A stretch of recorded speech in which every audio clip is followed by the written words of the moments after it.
1995 Batman welcomes Ben Wan. Oh yeah, it's a one-sided conversation. Some of the stuff we went over was really interesting. I wish we still had it, but like I try to remember something else, and that's I did Batman Forever with Neil. It's a treasure trove that keeps giving, right? Or certain articles come out, and you're like, oh, I didn't know. And like a year passes, right? It's like, oh, holy shit, we found this new photo of the Batcave or something, and suddenly you have something else. I think like last year was.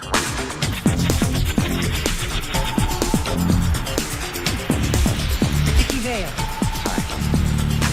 Bruce Wayne. And what do you do for a living? I'd like you to handle this operation personally. Me? Nice outfit. Hold on a second. I can't make it then either. I've got a very important meeting today. Don't kill me! Don't kill me! Don't kill me, man! What do I do?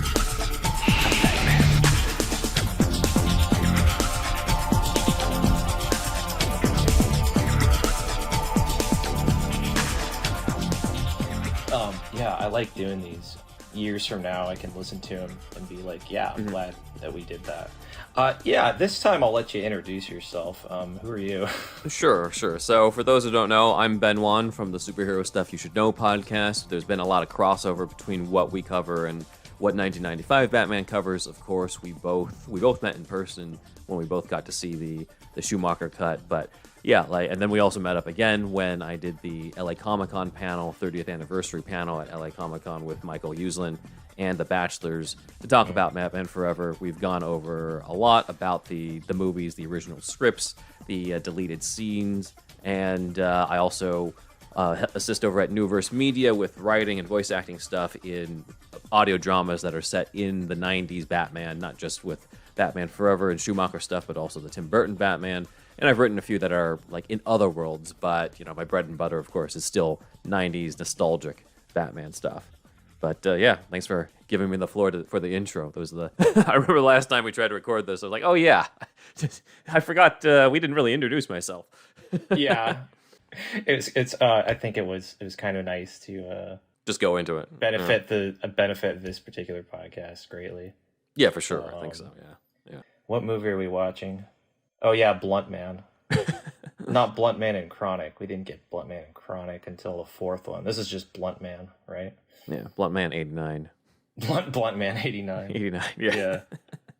Should we call you Ben, or should we call you Batwan? I've never been called Batwan. I think we can stick with Ben. I don't know. People might not know what that is. Batwan? Well, it's just like your name is almost Batman. Ben is almost Bat. That's what happens when you shorten it to Ben. Yeah. Yeah, and then man, it's like turn that M upside down. Either one for this one, since you already introduced it. I got to introduce myself. You got to introduce the nickname. Let's see if it sticks with the audience. Let us know in the comments. Okay, Blunt Man. Blunt. So, grab your own copy of Blunt Man 89, put the timestamp to 0, and press play now. And here we go. The beginnings of the classic Elfman theme over here that I think just really sets the tone for a lot of it, and also just the way that we're going through the iconic Batman symbol. It always just sets the mood whenever I watch this. I kind of wondering like what the lyrics would be to this, the opening. What? I wanted to think of some funny words, but I don't have any. There's a guy who did one where he does the Batman tune, but it actually starts off really somber. It's supposed to be a parody, but it's like, you killed my parents. Like, it's like, I was like, oh, that fits. That is fucking dark. It is, I know, right? I'm just like, I thought this was supposed to be a parody. It's so upsetting. It's so goddamn upsetting. Notice it says magazines published by DC Comics. I was like, come on, the comics. Comics based on DC Comics? I don't know. Yeah. Or maybe they didn't need to say magazines. Hello, Billy D. Yeah. Right. Billy D. Williams and his... Michael Goff. Or is it Go like Doe? No, it's Goff. I believe it's Goff. Yeah, I've heard it's Goff. When I was growing up, I said Go for some reason. And that was stupid. Goff just sounds better. I'm sticking with that.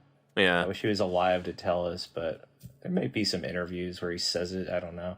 it might be. It might be. Have you seen him in like earlier work before the Burton stuff? No, I don't think I've seen him in anything besides Top Secret. Besides Alfred, Top Secret. Yeah. No, he used to play some a lot of villains. He used to play some pretty sinister villains, and he was good at it too. So it's always interesting. I'm like, oh, it's like that's not what I would have expected. And he sounds the same too. His voice is the same, so it's like very off-putting, but also kind of adds to it because you're like, that's the sound of That's the voice of Alfred, but it's clearly like a very malevolent version, a malevolent character for that. So like I saw him in like an old Sherlock Holmes, like the 1950s Sherlock Holmes TV show. He was a villain in the old Doctor Who. So like a lot of different characters. He was in a version of the Count of Monte Cristo as one of the guys that he's trying to get revenge on, and he's great. He's great as these villains. It's you got to get used to it, considering that we grew up with him as Alfred. Here we got the iconic Gotham City. Gotham City. But yeah, look at this. This pretty much set the standard, the precedent for stuff. And I always love a Gotham that does look like it's not part of our reality, rather than just like, oh, we shot this in Chicago, like something that adds to it. I'm okay Fuck with you, like, Nolan. Nice try. I mean, no, he did a great job. I'm just the Narrows, man. The Narrows in that first one. I'm like, okay, I'm down for this part of Gotham, just because it felt it had its after own 4 movies distinct of identity. like imaginative set-bound Gotham. Yeah, a change was needed. That's why the Dark Knight trilogy was more on location. Yeah. First Prince song here. Yeah, It's the called future. The Future. I just thought kind of catchy, but yeah, we'll go into Prince songs a bit more later. Right now, I like the mood it's setting, and it's kind of funny the way that kind of prostitute walks up to the boy. Like, She wants. good Lord. Yeah.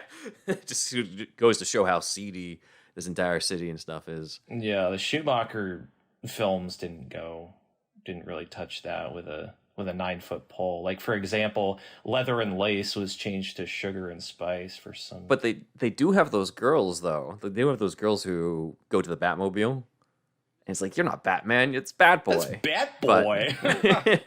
But it's not the same, because Chris O'Donnell's a grown man at that point, or he's much older Put a than... little ride of my love boat, babies. Woo!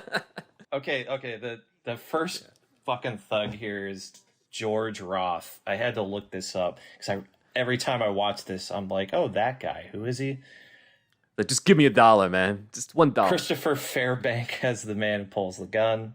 That's Another guy who's great at playing villains. I've seen him in other stuff when he has his natural English accent. Alien 3. He also just kind of has the face for it. Yeah.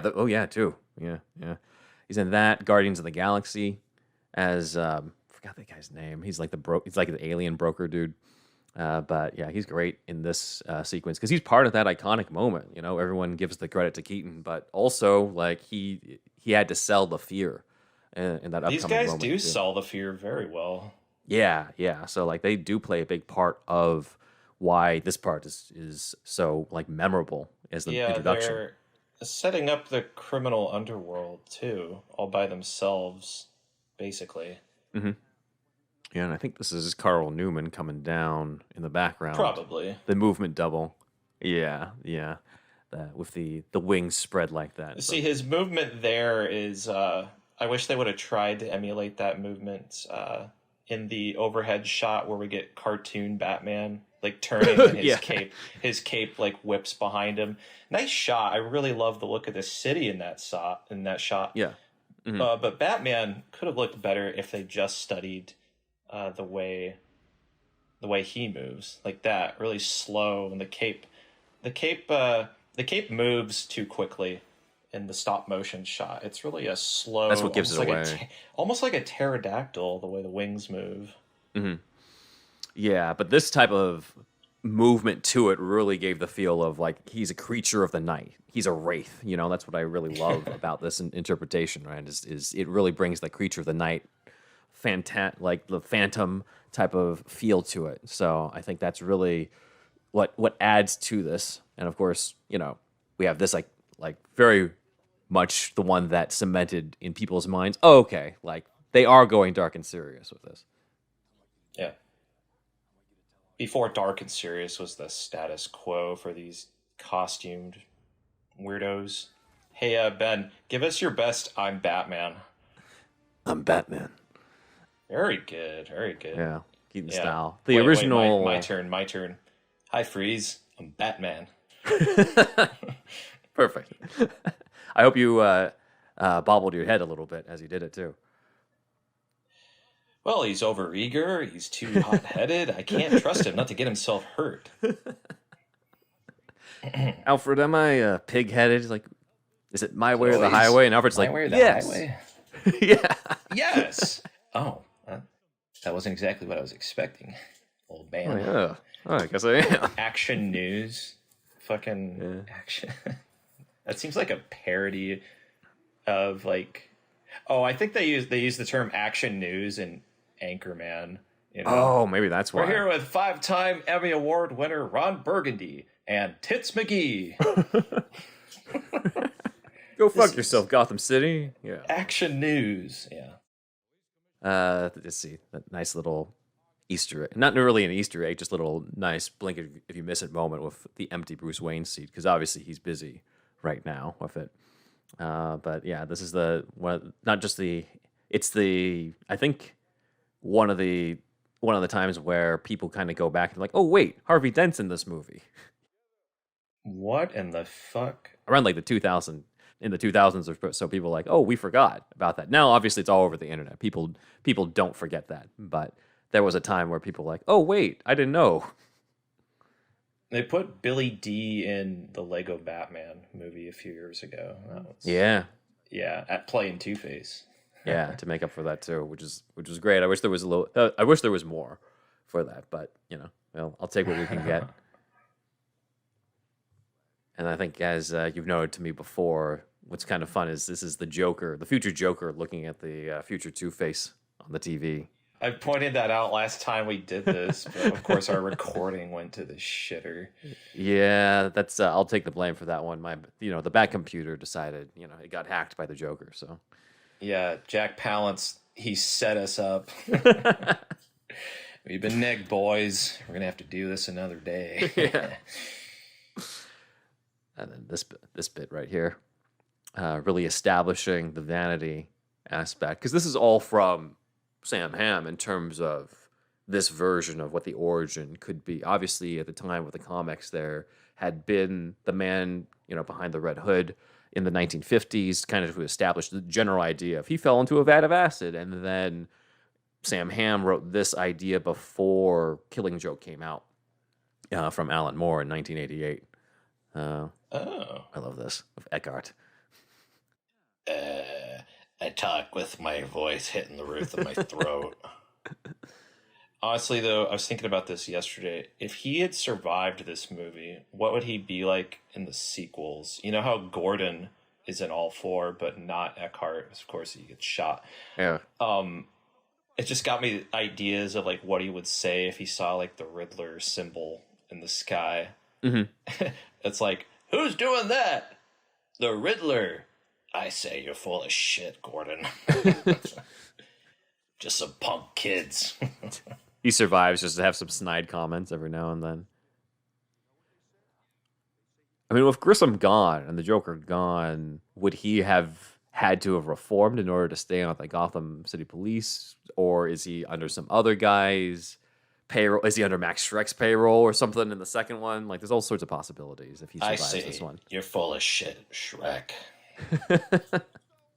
It's funny, in the Newverse adaptation of this movie, I think Eckhart actually survives.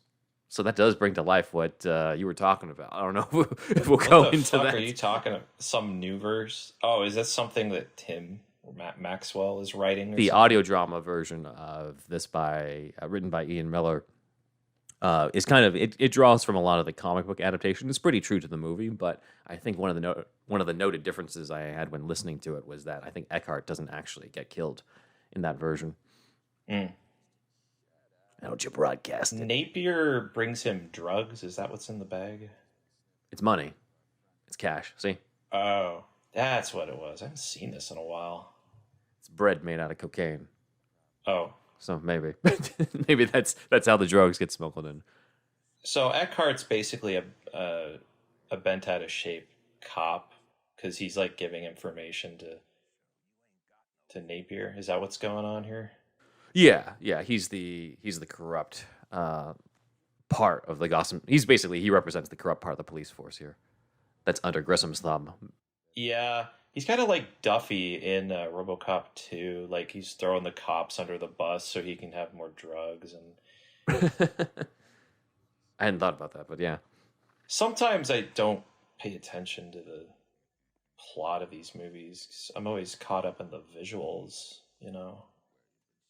Well, I think this is the movie to do it because like the visuals are more Yeah, arresting. like look at that. That's freaking Yeah. amazing. This part is great. Yeah, they actually like this is such an iconic Gotham that they put it into the comics, and even recently I was looking through Absolute Batman #1, which is like the latest hottest comic as of this recording, and even the front of Gotham City Hall with those two like big statue type things there, that's in Absolute Batman.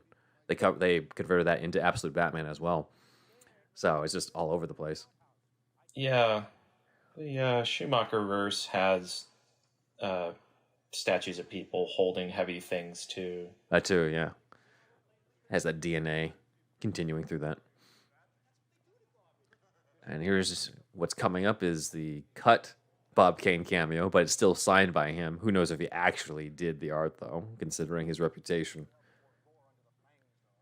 Well, gore under the fangs. It's a great drawing. It's like reminds us that these people don't even believe Batman's real. He's kind of new on the scene in this one.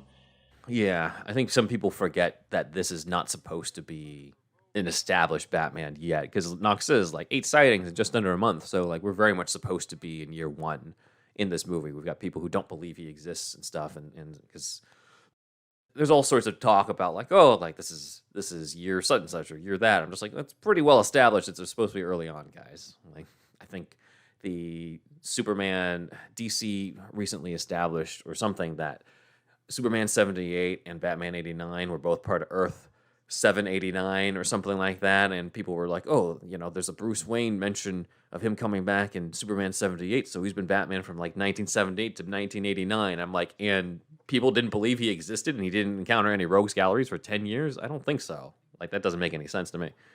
Yeah, I'm just like, no, yeah, that doesn't make any sense. Let's just keep it, keep the canon to what's in the movies, guys.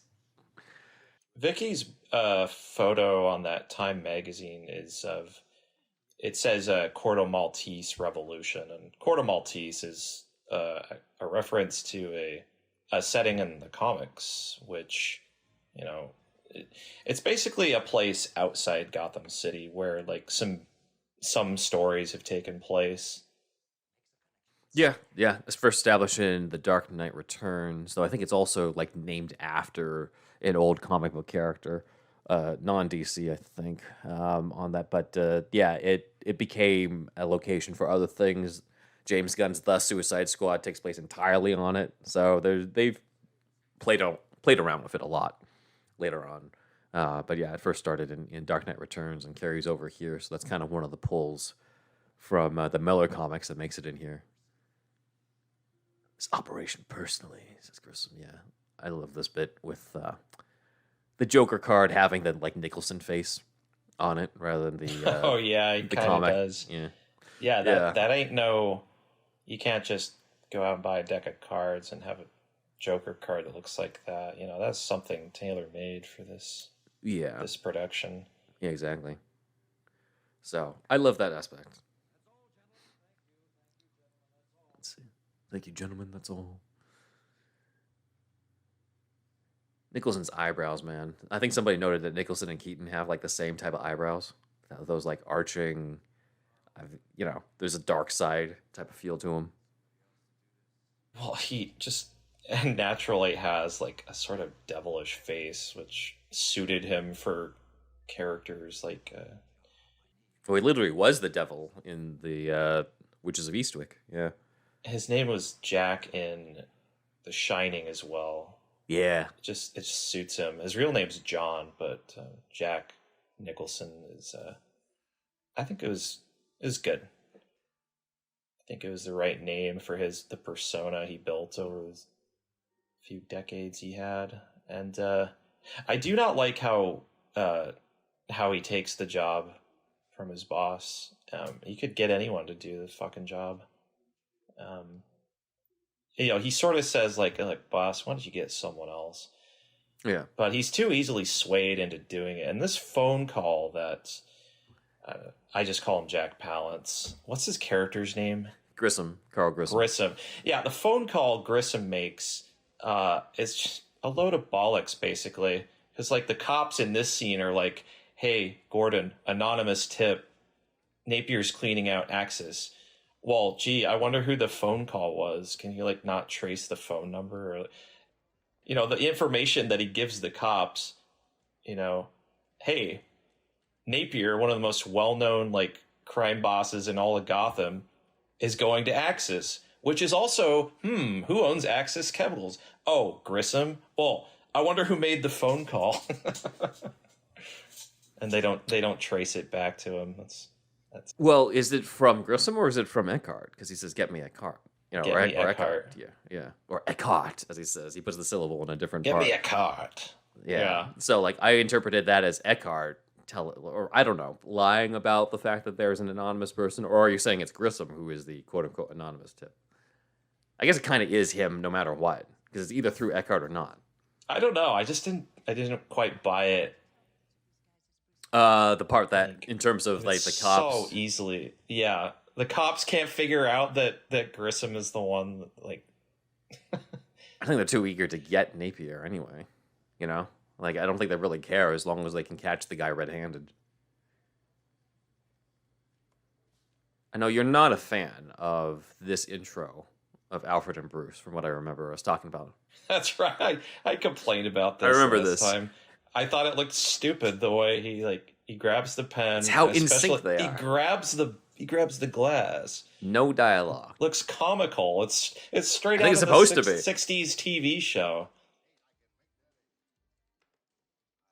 And then we have a rare moment with it's Gordon but also Mrs. Gordon right there. That's the only time we Mrs. see Gordon. Burton. Where was she in the other ones? Well, technically, I think she dies between this and the John Jackson Miller books, technically. So I guess that's what happened. That came later. Yeah, I know. But I don't think there wasn't really much of a role for Gordon anyway. There's definitely not room for his wife to show up. I guess she wasn't around to break up with him when he succumbs to Ivy. They didn't know what to do with him after this movie. Maybe they could have reenacted the deleted scene of Julie Madison breaking up with Bruce, but with Gordon. God, and I Mrs. want Gordon that. here. I want to see that scene so much. Me too. Because like it shows an actual consequence. There's more clues to Bruce discovering that Pamela is Ivy. It gives more of a point to Julie Madison's role because she's kind of just there in the movie. She's forgotten about in the movie. Yeah. I like that was her best scene they cut.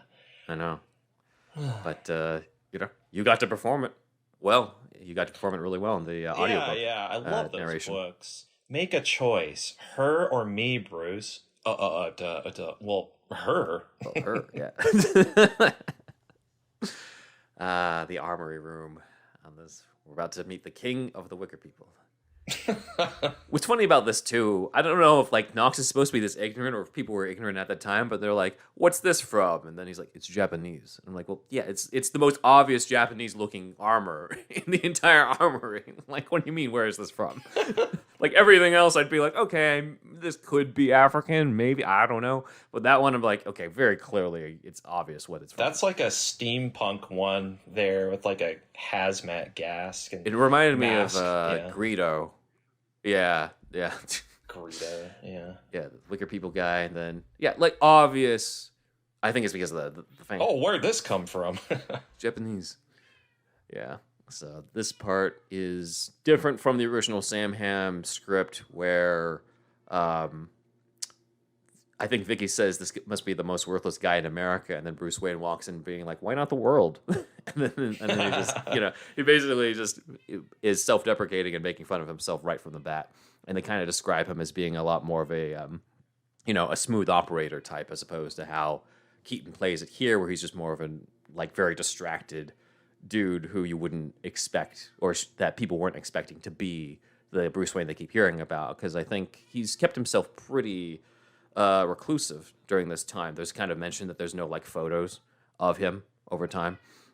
So that's kind of why they don't recognize him. I know some people are just like, how do they not recognize Bruce Wayne? And I'm like, guys, this is not the Christian Bale style Bruce Wayne, where he's like trying to show himself off yet.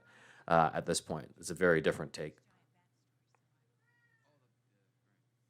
Oh, and give Knox a Grant. That's great. I'm sure Robert Wool gets that a lot these days. It's a nice scene. I think the sequels needed more scenes like this, where it's not trying to set up a villain. It's not, it's not an action scene at a party. It's just, him in his house, and especially Batman and Robin, I think is the worst offender in terms of like screen time for this character, because he is supposed to be the main character. His name is in all the titles. And it isn't just about, him in the suit. All actors need scenes like this. If they're going to play Batman, they need scenes like this it gives them time to really let us get to know the man inside. Yeah, I mean, that's what Michael Uslan keeps saying about what Tim Burton said on how the movie is really about Bruce Wayne, not necessarily about Batman. You have to make it about the man behind the mask, not just like, all right, he's in action mode, which I think is also what kind of comes up whenever there's like a new Batman cast. I think we've kind of noticed that they never really cast somebody who's like a known action hero type, or one who's been in like a ton of action movies. It's usually somebody who's supposed to play the dramatic side of it. And that kind of started right with Keaton, where people were just like, he can't do it. He's a comedy actor. How can he do this? But a screening of Clean and Sober, which I don't know if you've seen Clean and Sober, but that's like his main drama. Yeah, it's his main drama. This is from like a year before this one, where he plays an addict who goes into rehab. Funny enough, one of the people who helps out in the rehab is Morgan Freeman, and it's a very different performance from what Keaton was known for in terms of like Mr. Mom and Beetlejuice. And I can see why people are like, apparently screening that movie was what won over the people at Warner Brothers to say, oh, like, okay, we'll let they liked Beetlejuice. Well, they also, Beetlejuice being a hit, I think, also cemented things where they're like, okay, because that was a winning combo, you could do this. Right. Maybe he can be a leading man for this stuff, yeah. Not just a leading man for a comedy like Beetlejuice, but also like be the leading action hero sort of thing. Because I kind of wonder, because there's a lot of talk about like, oh, like this actor was considered for Batman, this actor was considered for Joker, and some of them you can be like, okay, like technically they do seem to emulate or look more like the comic book version, but I also kind of question if this movie would have been as big without, say, Nicholson as Joker. Like without Nicholson as Joker, and you have all these other actors who were supposedly considered, but you're like, none of you are Jack Nicholson in 1989. Like you might have been more quote unquote, faithful to the Joker or more faithful to the comic, but this was an era where like you needed to make an impact in order, like this needed to actually reverberate throughout in order to get to us to the point where we are now. And I don't think we would have gotten there if it was somebody who wasn't to that star power, no matter how talented they were. For that, you kind of just needed that for this one. He was just instrumental to the success of this movie, and the funny thing is, he knew it. Like he knew, you want me to do this movie? It better do gangbusters, and well, here's how we're gonna do it. And I'm gonna get like 30% of total gross and all this. It probably went something like that, but he knew that he was the guy. Yeah. This is the first scene where we get, if we were watching the terrible 4K remaster of this is when you would notice the sound effects are different. Ben and I were watching on some previous release. I got my DVD copy. 2009 Blu-ray. and you got your DVD. Nice. Yeah, from 2005, original yeah. color grading, meaty, classic, not neo, but like noir kind of sounding gun sound effects, all that kind of good stuff. Yeah, because I know from growing up what the gunshots are supposed to sound like, or what like the sound effects are supposed to sound like. Because early 2020, it was early 2024. I went to the concert where it's Batman '89 live in concert, and like 20 minutes in, I was like, hold up, they're using a different soundtrack. Like you could hear different sound effects. You could hear different like ADR lines of like cops saying like "look over there" or something, which is like that's not in the movie. So like I had to like. It was kind of distracting throughout, but also weirdly cool in terms of like I felt like I'm watching. I didn't know what to expect. I'm almost watching it for the first time as it's happening. That's nice, but it's in the it's end, also distracting. It's total rubbish. You know, it's bordering on fan edits. When they re-release a classic movie and they've added stuff or changed the color grading, new sound I suspect effects, the concert don't one do was that. different. Yeah, That's I suspect what we the concert have fan one edits for. The concert one, I feel like the reason why was because it was the one that was stripped of the music, so that they could, because it was supposed to be in concert, right? You're supposed to play the live music, and it's not going to work if you're doing it and the soundtrack to the movie at the same time, where you're now just hearing echo back and forth. So, but it's like you guys couldn't have used some like hyped up version of Audacity to strip the music and only have the sound effects. Like I see that all the time on YouTube. So it seems like they got like an early soundtrack to go with it, but it was just not. It was very distracting throughout, but also kind of interesting to see the new stuff. Like at the very end when Vicky Vicky at the end, she sees the bat signal and then she kind of randomly turns around and sees Alfred at the Rolls Royce. In the version with the concert, she's walking and then you hear Michael Goff be like, "Miss Vale," and then she turns around and I was like, oh, that's what they was supposed to go originally until they decided to cut that out. So it's rubbish. Those little moments. Yeah. I always laughed when Bats picks up Napier and he goes, "Jesus!" Like, show some fear. That is not a convincing reaction. Well, you're dissing Nicholson's performance? Yeah. And there goes down Eckhart. That just didn't work for me. I'll buy Eckhart. He will not be in Returns. Batman Returns, no. Yeah. And then now Batman's back. Batman clearly didn't give a shit about Eckhart getting killed. Yeah, he just kicked the gun out of his hand and then kind of fucked off. Yeah, like, you can kill him, but I'll come back. Yeah, and then the bullet going through the cheeks. At least that's what it's supposed to.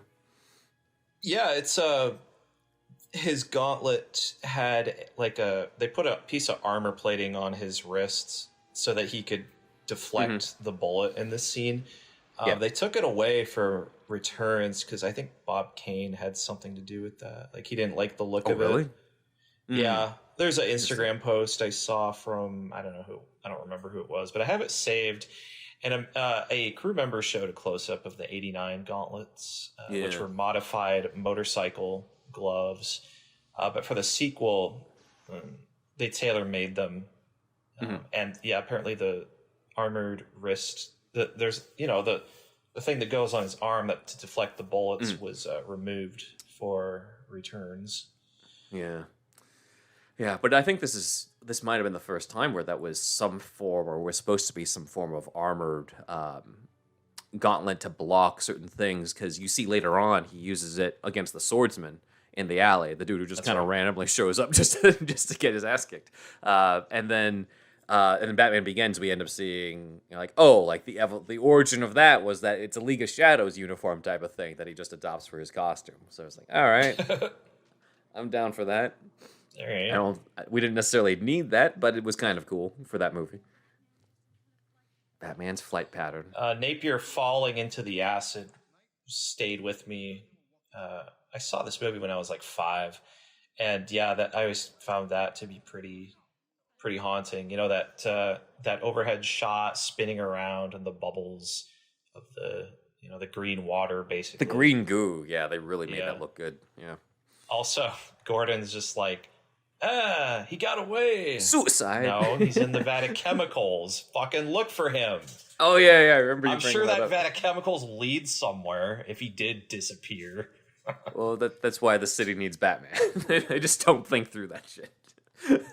Gordon's like, oh yeah, such an idiot, but I will say not as much as that in Batman '66. Yeah, Axis Chemicals scene, he does look good when he makes his entrance and he has that row of cops walking behind him. Yeah, he does look good in that scene. That's the most badass he ever gets. It's exactly. He didn't look as good in any of the sequels. Definitely not when he's under Ivy's spell. I like this scene too. Could you pass the salt? Could you pass the salt? Sure. This was a Keaton idea. I was listening to an interview with him, and he was bringing up they came up with this because this is not in the scripts that I read. So I think they came out with this during production of like, oh, like it'd be funny if like I look around and I'm like, I don't think I've ever been here before. Like that type of like absent-mindedness or kind of something to make him like add some humor to ground this Bruce Wayne, so it's not just like, oh, like he's a rich aristocrat type of thing, but kind of give him, because like I always kind of felt like Keaton almost felt like a blue collar guy who just happened to have a lot of money, as opposed to Kilmer, who feels in Forever like you feel like that guy's been born from money in Forever, like he feels very much fitting like Bruce Wayne, whereas Keaton kind of feels like, oh, like I just happen to be rich, that type of thing. He doesn't come across the same way. It's interesting. Both versions I feel like are valid. They are very different, actually. Yeah.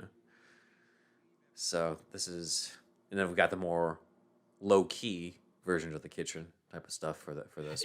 But yeah, it's just another kind of scene I wish was in the sequels more. Yeah, not just the sequels, but I'm kind of like, once you mentioned that, I was like, you know what? I think that's what we're missing these days, right? It's like every scene, and I think in modern superhero stuff is like, we got to set up this and set up that, and like throw in a joke in here, and then have this Easter egg from the comics. And it was like, what about just two people talking? Something like this.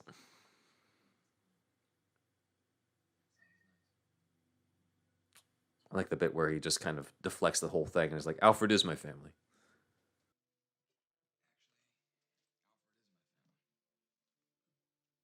Yeah, like he doesn't want to talk about the murder. Like he doesn't want to touch that with a 10-foot pole. At least not in front of her. It's basically their first date, so he's not gonna. And some of it isn't. Yeah. How insightful is that?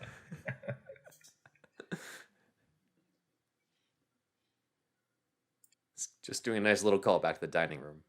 Yeah, it's keeping up the mysticism. It's Batman Begins. One of the big mistakes was over-explaining everyone's motivation and where they come from, and in this, it's just like, well, some of this house is me, and some of it isn't, and then cut. Like we're not learning a whole lot about this guy. We're just focused on like what he looks like when he says it, and how it sounds. Yeah, and I think the lack of information is what the point is, I think that's what I think we're saying the same thing, right? Where like there is a mystery to it, because in some way Vicky is the audience avatar of this, of like she has kind of stepped into this world, and as we're stepped into the world, being introduced to it, learning more about Bruce in a way that the audience is, if they don't already know the backstory. Yeah, and then we got a complete change of pace with this scene. Yeah, stepping into a darker tone, but it's balanced because I think the scene's roughly like 45 seconds long. I much prefer it to those, the scenes in Penguin's Lair where, Danny DeVito is, I hate Danny DeVito in that movie. Sorry. Like Fred's hand. That scene where he first meets Shrek goes on for far too long. I prefer it this way, where it's just like, oh, darkness. He sees his reflection, and he walks up the stairs laughing. So less is more in this case, and it's part of the reason that this movie did not upset the parents the way Returns did, is because it just has more restraint and better pacing, and it isn't as occupied with setting up the villains so much. Another reason for that is, we see Jack Napier before he's the Joker, whereas the Penguin was born a freak, so that it inherently is just more grotesque. Right. Yeah, there's the origin isn't really the same type of origin compared to like, oh, like he became this because of this reason, or he fell into a vat of chemicals, or his acid hit his face, that type of thing. So I get what you mean. Penguin's kind of never really had that sort of thing. It's always been like, oh, he's just like that. He's born this way. He's just like that. Yeah, and that's people call Returns dark, and that's just part of the reason. The main reason I think for that is because of how they approached the Penguin. Yeah. Yeah.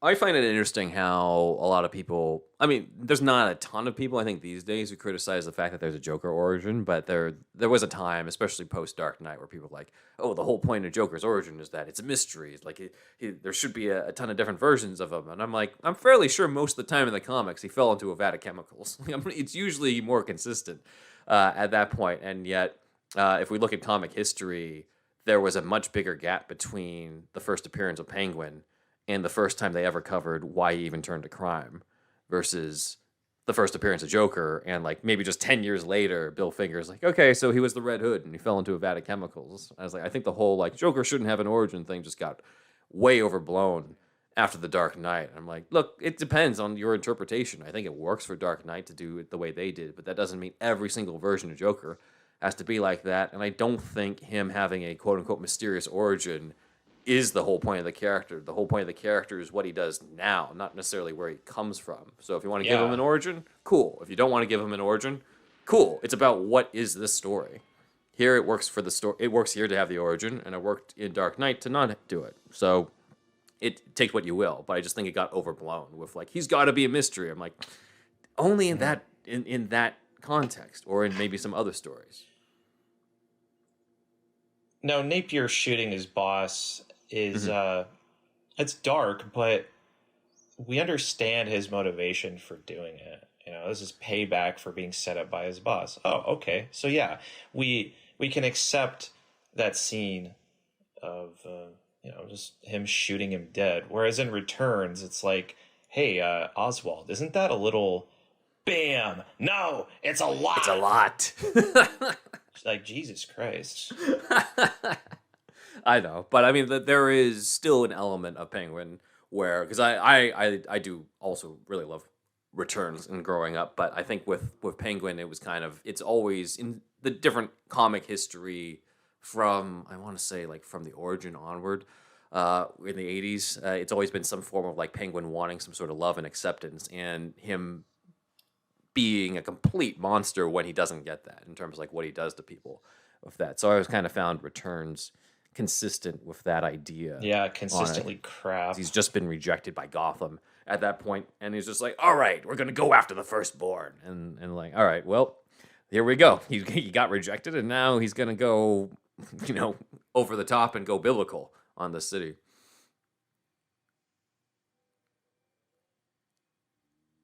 We got the those eyebrows again, man. Boop, boop. Again, that feels like a Nicholson. That feels like such a Nicholson move, because like you don't put oop in the script. It's probably literally just like Joker looks at the news. He says, "Wait till they get a load of me," then looks at the newspaper and laughs, and then Nicholson just adds that. I don't know if you've seen that clip of Matt Damon talking about working with Jack Nicholson on The Departed. There's this whole I've thing. Never seen that, but I have seen The Departed. Yeah. Yeah, I'm not gonna try to reenact it here, but I'll send you the video. But there's this whole thing about Nicholson coming up with his own like Nicholson-isms in different scenes and being like, and if you keep the camera rolling, I'll do this, and then it just creates more and more of an identity or personality to the scene compared to the original version of it, where it's literally just like he shoots someone. So I'll send it over to you. Another nice little scene with Bruce Wayne. It's just okay. Oh no, I can't make it. No, I have an important meeting. I've always liked that scene. Yeah. And I think this creates the groundedness. Now, because I hadn't really thought about that until you brought up your appreciation for these types of scenes. But like, you can have the like, okay, this is over the top comic booky big Elfman circus music in the Joker, and then immediately go on to like, all right, this could be a scene out of any like drama. of like him just waking up next to, or Vicky Vale waking him up and Yeah. him being avoidant, and we go from there. So like it's a nice balance, like you said. Yeah, you're emphasizing the man in Batman. It isn't just all about the bat stuff. Yes, here we go with this part. I always found it very unnerving looking at the flesh tone makeup on Nicholson in this. It is a surprise, too. You aren't expecting it. Life's been good to me.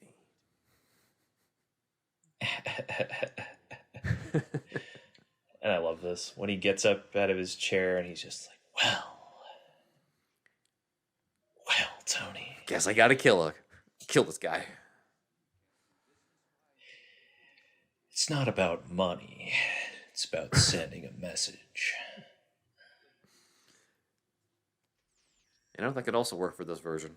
Is that a picture of a boob behind him on the wall? I can never tell. It's like the body with a loincloth. No, I think you might be right. Oh yeah, right behind the dude. Right behind Tony, yeah. Yeah. I think that is.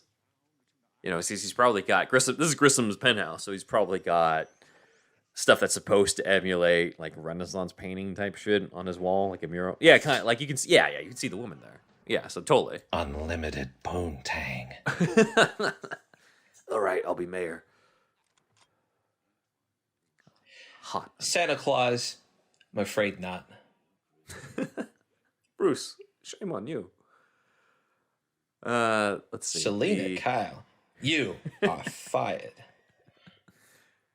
And then this effect here with the white makeup, because I think some people are just like, well, why can't you just have him look the way he does and then have him apply the white makeup on top of, like, just when he rubs his forehead. I think some people have commented on that, because I think it actually is flesh tone makeup on top of the white stuff to create that effect where it's not like you can feel like there's something off about his the way his skin looks in this. I think that's what they were trying to do. Yeah, he also seems to have his hair seems to be completely reverted to his Napier hair. Yeah, he did an excellent job dyeing it back from the. Very good. Yeah, it's been green the past couple hours, but yeah. Guy always sounded like he said, "You're my number one," and I. But I always thought that too as a kid. Yeah. I think we thought the same thing. I think it just just how he doesn't make says any it. sense, but he doesn't. He takes a breath before he says "guy." So and I.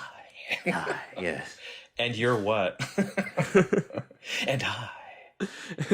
And the number 0. Which also still makes sense later on, because like Bob takes pictures of everything, so that just contributed to the idea. Like, oh, he's saying number 1 I or something like that. Oh, I-E-Y-E. Yeah, that's what I thought. Yeah, I thought he meant that, but that works too. Turns out it's Guy, because he's just emulating Grissom. Grissom now. Yeah, this was supposed to lead to a montage of more of his men killing like the rest of the mobsters that we saw at the table. All we see in the movie is Ricorso getting killed in front of City Hall. The guy who's like, "You're crazy." So I think. Oh, that's that guy that gets killed later. I never caught that. Yeah. If you go back, he's got the same voice and stuff. All right, this is the Bruce Wayne file with like barely anything in it. I think people miss that sometimes. Yeah, that's like maybe 2 pages long. Yeah. Because she just mentions, like, there's no photos. Yeah, she's about to. He seems a little mad that she was gone. Oh, yeah, of course. He's the whole night, basically. Yeah. Also, he's jealous. He is jealous, but, like, yeah, she's got some homework to catch up on. Ooh, another scene I like, which, you see how he gets in the car. It always reminded me, well, not always, but just recently, it reminded me of, Kilmer in that little green car pulling up to, where Chase Meridian works. And we get that.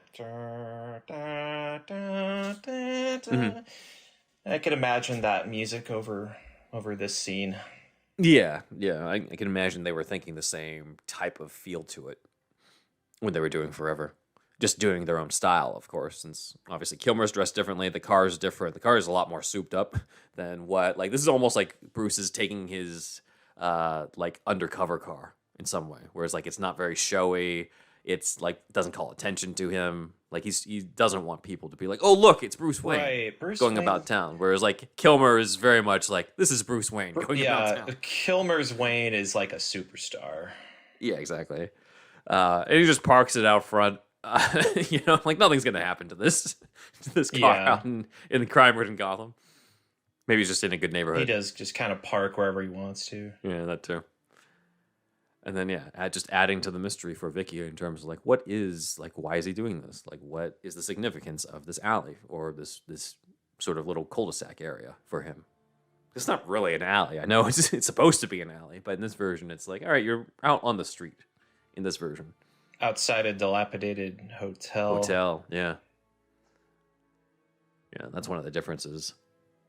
Small difference in some ways, but yeah, she wants to know. And I think in the original version, in the original draft, there was a lot more of Bruce and Vicky. Like when this upcoming part happens in City Hall, that was actually like when Bruce and Vicky are out together, and I think they changed it to make him more isolated, or continue kind of the idea of like, okay, Vicky wants to figure out what's going on with Bruce.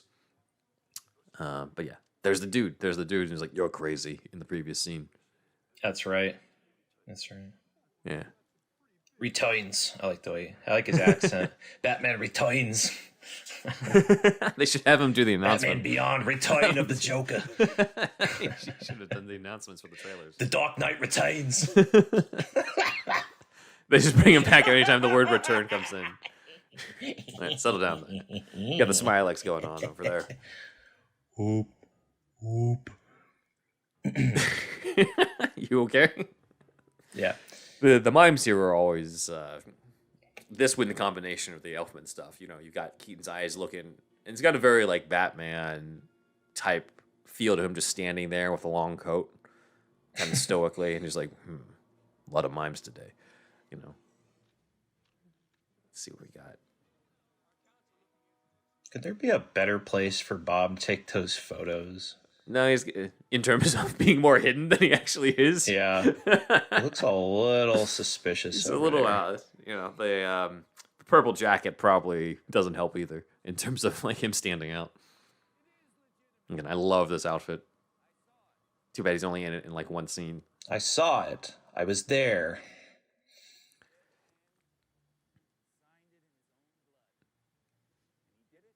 There was a dude in the background. He's rolling out some sort of like cart, like yellow cart. Type I saw thing. that. It probably has like more. Just now. I don't think I've ever noticed that until this. I like how you pointed that out. Yeah. Because I imagine he like opens it up and that's where all the guns are. Hey, the Joker killed some guy we don't know. I wish he killed someone we knew in the movie. We do. You're crazy. Yeah. See, the yellow cart is open. That's where they got all the guns from. Oh, that's a nice. I didn't know that. Yeah, because like they're not carrying. They don't seem like they're armed earlier. Probably because they're all pulling it out right when he kills the guy with the pen. So it looks like that's where they stored the guns. I mean, Nicholson's wave there is nice, but there's a guy right behind him shaking his frowny face. I love that. Yeah, that too. It's such a great contrast. It's a great shot. Maybe Harvey Dent could have been the guy he killed with the pen. That would have been more impactful. Right, and instead of the pen. I remember you telling me about this. Instead of the pen, he throws the acid, using the acid flower. Oh, that's what I said. Yeah, I got that idea last time I watched this. Because it is a good idea in general. We're just like, okay, how come that's never actually happened in any adaptation where it's the acid flower that creates Two-Face? I'm like, that's kind of such a given. Where he's like, you got a guy with an acid flower, and you've got a character flower. who... Yeah, because he uses it in the movie. He uses it twice in the movie. He does. I totally forgot that. Yeah. There was kind of an idea that Sam Hamm had pitched for the second one where I guess he was told, find a way to bring Nicholson into the second one. And Hamm's like, he died. He fell like 1,000 stories to his death, but okay. So it was like, his idea was it was actually the trial of the Joker and they wheel Nicholson's in like a body cast, which is probably not even Nicholson. It's probably like a body double. Yeah. And it's just Nicholson's voice coming out of it.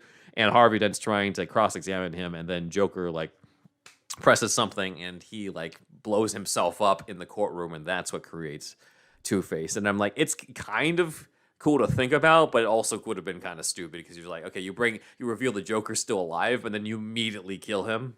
Like, you're better off just leaving him dead at that point and finding another way to scar Harvey. Scarvy Dent. Serious question here. Do you know what an enema is? Yeah. Oh, I do. What is it? It's basically what you would need if you are constipated and stopped up. Yeah. So it gets it out of your system. A long time ago, that line came up. This town needs an enema, and my dad laughed at it. I asked what an enema was. My mom's like, "It's a pump that shoots water up your butt to help you poop." Yeah. Mm. And I No, guess but that would for be real, Joker. I'm reading Batman Resurrection. I keep thinking like, oh, are they gonna bring the Joker back? Like, he fell off the fucking cathedral and went splat. Like, I haven't finished it, but like, Okay, I won't give anything away. Yeah. I was just like, are they actually gonna do that? Miller does a good job making creating a case for hold up, maybe we didn't know everything we thought we knew about the first movie. He does make a compelling case for it in that novel. I won't give it too much away, but I liked what he did with that to make you feel that way. So I think he did his job, if that's what you're feeling. So much to do. See, I'm your number one eye. Here are your photos. It's crap. It's crap. It's crap. Crap. This is Bob. He loves his photos. That's good art. Look at those. Look at those eyebrows.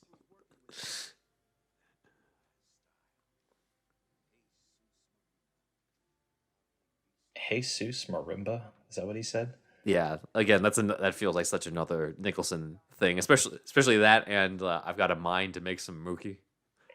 Like that type of stuff. You're just like, I don't know what that really means. Such a stupid line. That's what Jack Nicholson would bring to it. It's interesting looking at the original drafts and finding that Joker's lines, like the differences in Joker's lines, because you have this with, I have a mind to make some money, as he says here, and then you look back at some of the earlier drafts, and Sam Hamm's version of Joker sometimes just kind of says stuff like, "Go kill him, do this, do that." And I'm like, okay, that's kind of really generic and stuff. So Nicholson does add a different personality to it, even if doesn't always make sense in certain contexts. But there's a song on the Prince album that starts with that line. I'm of a mind to make some mook. It's the stupidest thing ever, but it's, that album is like very tongue in cheek. So all of the movie quotes and it's very corny, but it kind of works. I really liked that album. The Prince album. Yeah. What did you think of that album? I liked it because I wasn't expecting the whole thing of each song, other than the ones that are clearly the Joker, but this is one that's supposed to be from Batman's perspective with the future, or this is supposed to be a Bruce and Vicky duet with the arms, the arms of Orion, which is this very corny love ballad that doesn't make it into the movie. But yeah, I liked listening to it growing up. Bat Dance is. Get the fuck up! You're calling it a classic, but I'm just what he's saying? It always sounded like you saying fuck. Yeah, I think he says funk, but yeah, I think. Oh, yeah, that one I was like, this. It's kind of fun to look back on, but also it's it's so long, it's almost impossible to dance to, and you're kind of glad it doesn't make it into the movie because it doesn't fit anywhere. This anchor woman apparently was supposed to be the late Catherine O'Hara in a cameo. We found out recently. That would work fine. Yeah. Yeah, she would have been great in that.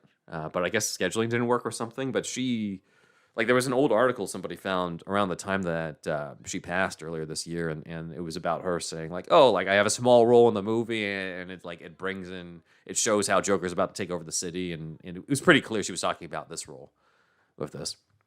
Yeah, the way that woman Yeah, cracks up and falls back in her chair, it reminded me of she did that really well. Yeah. yeah, Catherine O'Hara does the Kevin. She faints. I think that's Home Alone 2, and yeah, she could have easily done this part. Yeah, exactly. I do love how they do the Smile X as well. Like this is the only, yeah, I think this is the only live action movie version to do the Smile X stuff, and then it before it turned into like knives and scars and shit. Like this is where they actually do the creepy ass like dead smile type of thing, like we saw on her just now. So that's one of the other things I appreciate about this. Only your Undertaker knows for sure. It's charming, and these people are dying as a Yeah. result of this. Hmm. This what he's doing is very nefarious and cold, but it's balanced out with his. Nicholson makes it work, and it works, and Yeah. isn't too dark, and it's acceptable. I think people need to remember the Joker is a comic book supervillain who's been adapted into kids stuff. Like because there's been all this talk about there's the whole urban legend that like like playing the Joker is what got Heath Ledger into a dark time where he accidentally killed himself, and like there's a lot of evidence from the people who worked with him that like that was not the case during that time. He was on a whole other Yeah, movie. I've never heard that. Yeah, like there's a whole other movie that he was filming when he passed. The whole thing was an accident, but people like to hype up like, oh, don't you think it was because playing the Joker got to him? And I'm just like, the Joker in that movie, like, yes, he does have a lot of nihilistic stuff, but it's really just in the dialogue. Like, he's having a fun time playing it, and this character, like, it's the goddamn Joker. Like, all these other actors have played the role, but the one time this guy plays it, it goes south. Like, no, I don't think it has anything to do with it. I almost find that to be like an insult in some ways to Ledger that like, oh, it got to him. Like, no, he's an actor. He knows he did exactly what he was supposed to do with that. He knocked it out of the park and he had a lot of fun with it, is what it sounds like. Because it seems like that's a fun role. Like, I think you can totally play that role without, quote unquote, getting the darkness in you, or having just the right amount of darkness. I should argue, to be able to pull off that role. So I've always argued against this whole idea that this is a role that like, oh, it's gonna get to you type of stuff, when like that's not really what happened. Here's the tired Harvey already getting frustrated, not quite giving the two face. Yeah, that scene was like maybe 8 seconds. Give us more Harvey, god damn it! And then you don't put him in the sequel. Wow, Yeah. shame on them. Yeah, but it's a period of time where we were even lucky to get Harvey Dent. Like these days, it's like guaranteed that like we got to set this stuff up. We got to have this Easter egg and that Easter egg. Like we're so spoiled. They these learned, days. yeah, Yeah, they learned to give the folks what they want. yeah, That seems to be the priority. yeah. Even if sometimes they go a little overboard with it. Yeah, here's the flesh tone makeup. Where can I get those wonderful products? Chances are you've bought them already. Yes. This mask from her, I haven't seen it, but apparently this mask is inspired by a horror movie called Eyes Without a Face that Sam Hamm cited. And it does look unnerving. Like it has a similar idea of this woman who's like wearing this porcelain mask throughout it. So I do want to check it out to kind of see like what the origins of it are. I mean, I'm sure that that's the main connection anyway, so I doubt there's anything in that movie where I'm like, oh, that's where they got this from or that from. I think it's literally just the idea of it. But still, I'm always curious to see, because in some ways, the movies that get referenced in this type of stuff like this or Batman Returns kind of led me to have an interest in other movies that weren't comic book related. So like, oh, Max Schreck, is the most obvious connection to a movie with Nosferatu, and I ended up watching Nosferatu in high school and being like, oh, I'm not typically into silent movies, but this one is pretty legit as like a creepy ass like Dracula adaptation. So I really liked that, but got introduced to a lot of different like movies through just kind of understanding what these versions were referencing. Lieutenant Eckhart in some ways is supposed to be Orson Welles from Touch of Evil, who like basically if you watch Touch of Evil, you can see like, okay, yeah, he's playing Eckhart. The same outfit with the fedora and long coat and the raspy voice and disheveled appearance, like all that is just Orson Welles as that corrupt cop in Touch of Evil. I like that this is written in crayon. this thing that he gets her. Yeah. Like, it feels like, again, feels very Joker. Yeah. This is the Flugelheim Museum, and this scene and the Axis Chemicals scene tend to remind me of the Game Boy game that I sunk just like 100 hours into when I was Nice. young. I remember must have been like my 6th or 7th birthday. I got a Game Boy, and it came with Super Mario Land and Batman. And Nice. yeah, the Flugelheim Museum level was always a nightmare. There's, I mean, bottomless pits, moving platforms, platforms that you fall through because, like, just the usual. Yeah, it's a tough game, especially the Gotham Cathedral level is just an absolute nightmare. But I can still beat it nowadays. It does take a considerable effort though, especially the final 2 levels. You ever play the NES one? I played that for about half an hour the other day because I thought it might come up during this podcast, and Well, good timing. it is a good time. It's taking a lot of creative liberties with the license.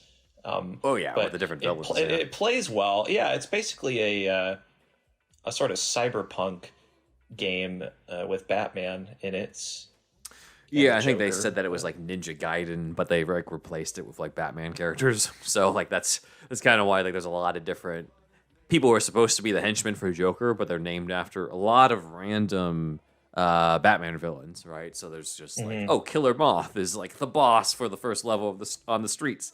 So like I always been intrigued by that, even though like it probably there probably wasn't a ton of thought in terms of which ones they were going to use, other than just probably flipping through some sort of comic like catalog and being like, all right, let's just pick this character. All right, cool. We'll put Shakedown as like one of the guys who goes after that, even though people are just like, why is he in this? He's from the Batman and the Outsiders comics. That has nothing to do with the movie.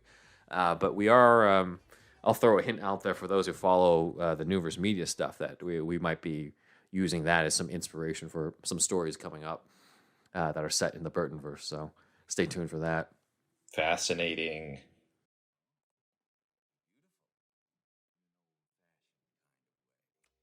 Lawrence the Boombox guy. Oh, the painting he likes is still behind him. The fucking Oh yeah. looks like a slaughterhouse with a man between 2 pieces of meat. I think I think that is the title of it, or something like that. Yeah, it's a Francis Bacon painting, and then I think Heath Ledger he cited Francis Bacon paintings as well when he was, kind of just looking at the overall look of what could inspire his, his version of Joker. So there's kind of I can kind of see what he's talking about there, where like there's a grotesque type of feel to it, and you can kind of see why Joker would like that in this movie. I was in the bath one day.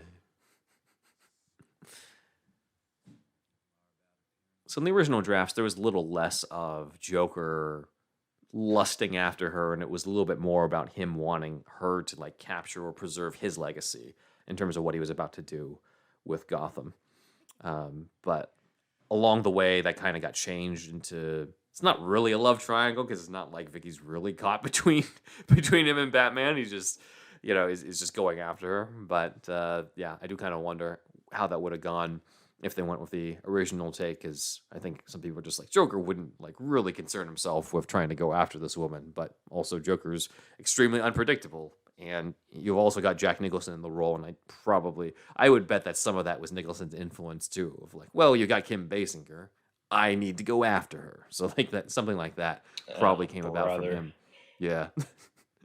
Since apparently that, and then supposedly there was like a whole love triangle behind the scenes of Keaton and John Peters over Kim Basinger, and Kim Basinger ended up with John Peters, only to lose her to Prince. So Prince always gets what Prince wants. Yeah. Oh man, yeah, we covered. Oh, it has been years since I've seen this. I don't even remember why his girlfriend has the mask. I mean, I know about the scar. The scars, yeah. How did that happen? Why is she wearing a mask? acid flower, dude. Like he did. Maybe that's. I Is think that what it was? maybe that's what. Well, that's the only instance of him using acid, right? And he's got the acid flower. He uses it right after Vicky sees Alicia. So yeah, so maybe they should have transferred that to Harvey Dent, like you said. You know, though of course that also would have been better to have established the Harvey and Bruce friendship, which wasn't quite a thing at that time, though. So I understand why they Really? didn't do No. it. Yeah, like it wasn't. It was so. There's kind of an interesting history to that, where I think honestly it might have started with Sam Hamm's draft in the first place. There actually was a scene between Harvey and Bruce that was cut in that draft, and then afterwards, It's too bad.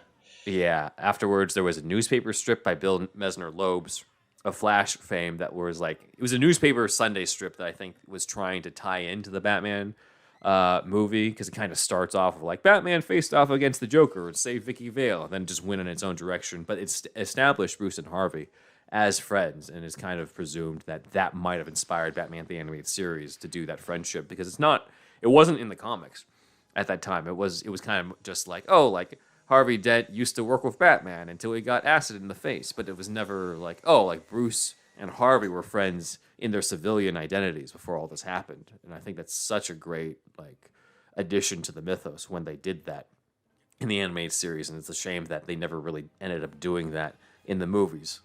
Because I think it takes away from it a little bit, like in the Dark Knight, where he just thinks that Bruce is just some random rich dude, and I was like, yeah, he could have gone in a different direction. Yeah. How young were you when you first saw this movie? Oh God, pretty young, because this is basically 89's a year after I was born, so I had it on VHS, so I must have been. I mean, obviously, it probably wasn't like right when it came on VHS when I first saw it, but I might have been like 4 or 5 when I first saw this. I was pretty That's young. Yeah. that's what I'm thinking. The age I was. 'Cause my cousin Skippy had this. My cousin lived with my uncle Max because my uncle Max had a house on the water in Montana, and every time I'd go over to visit my uncle Max, my cousin Skippy would always be like, "Hey, Griffin, do you want to watch Batman?" And yeah, this was a regular viewing. We watched a ton of movies back then. One of them, unfortunately, was Dennis the Menace. But this was a bombshell, Yeah. It's got everything a young boy wants. Oh yeah, definitely. Yeah. And one of the things that stuck with me was the water in the face and him like pretending he's melting, and she kind of like pats him on the back. Besides the acid falling in the acid scene, that was another one that I'd remember. Dangerous liquids. Yeah. Also coming up, they go up the grappling hook, and she grabs the device off his belt.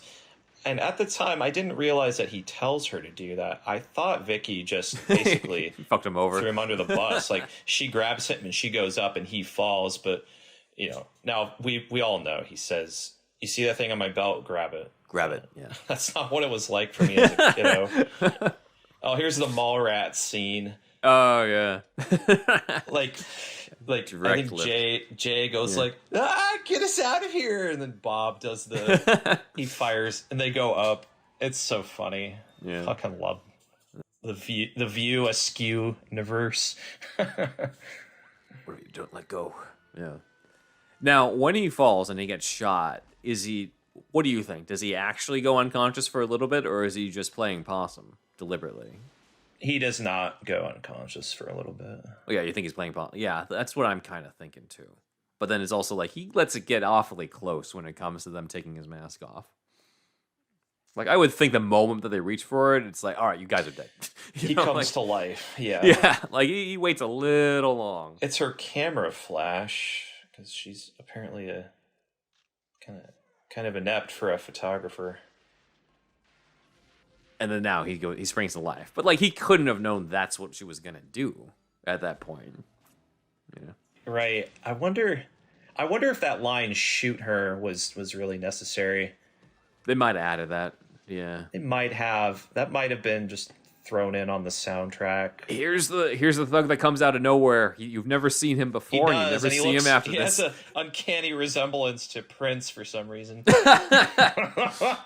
So originally, this was supposed to be a fight between Batman and Bob, and I think Keaton himself did the fight because you can kind of see it in some behind the scenes type stuff. And I guess it just wasn't doing it for them, and they wanted something more high octane. So I think the guy who plays the henchman is actually the fight coordinator, and so they just brought him on to do this, and it's Dave Lee in the suit because it's definitely not Keaton in the suit when you look at the face.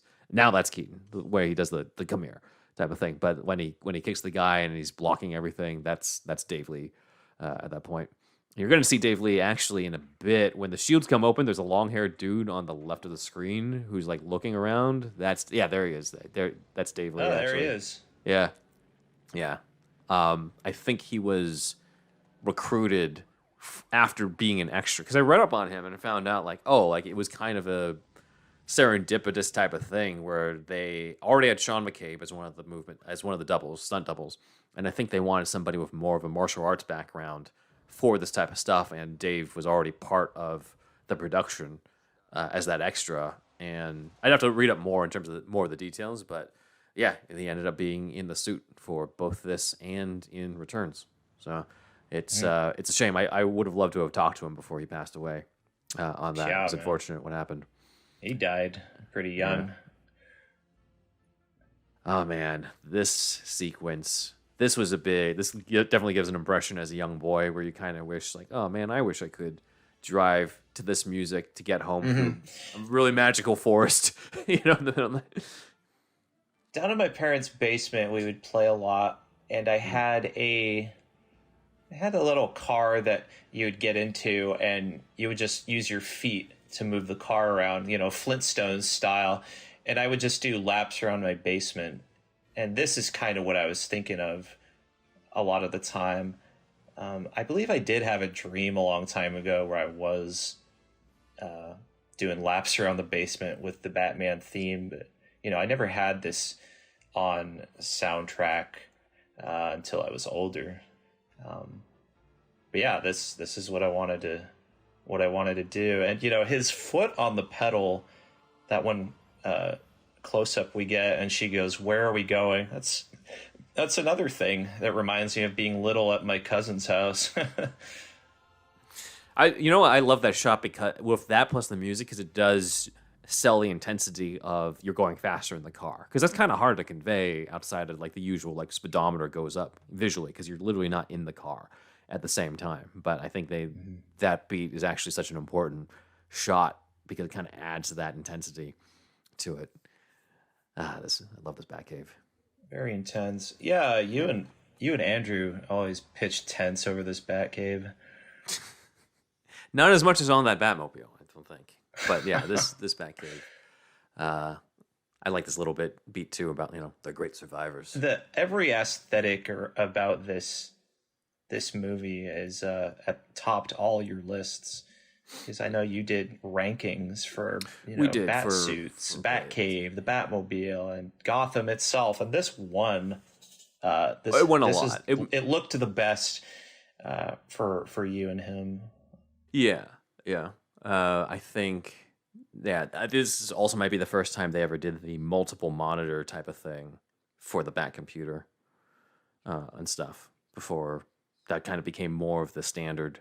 At that point, I like this lighting too, and the shadows on him. Where like at this point, you can't see his eyes. You can't. Yeah, see very skull like. Yeah, and it's like just his voice to even indicate that there's any life there, like movement and his voice, but like you don't see the life itself outside of just the movement of it. You don't see the mouth as well. You don't see the eyes, and then you see the eyes at this point, right, where it's almost like the sinister type of feel to it. But again, just adding to the phantom of the night, the wraith type of feel to this. Computer, check against mixed sounds. Starlings and brown bats. It appears we have a bit of an incongruity, sir.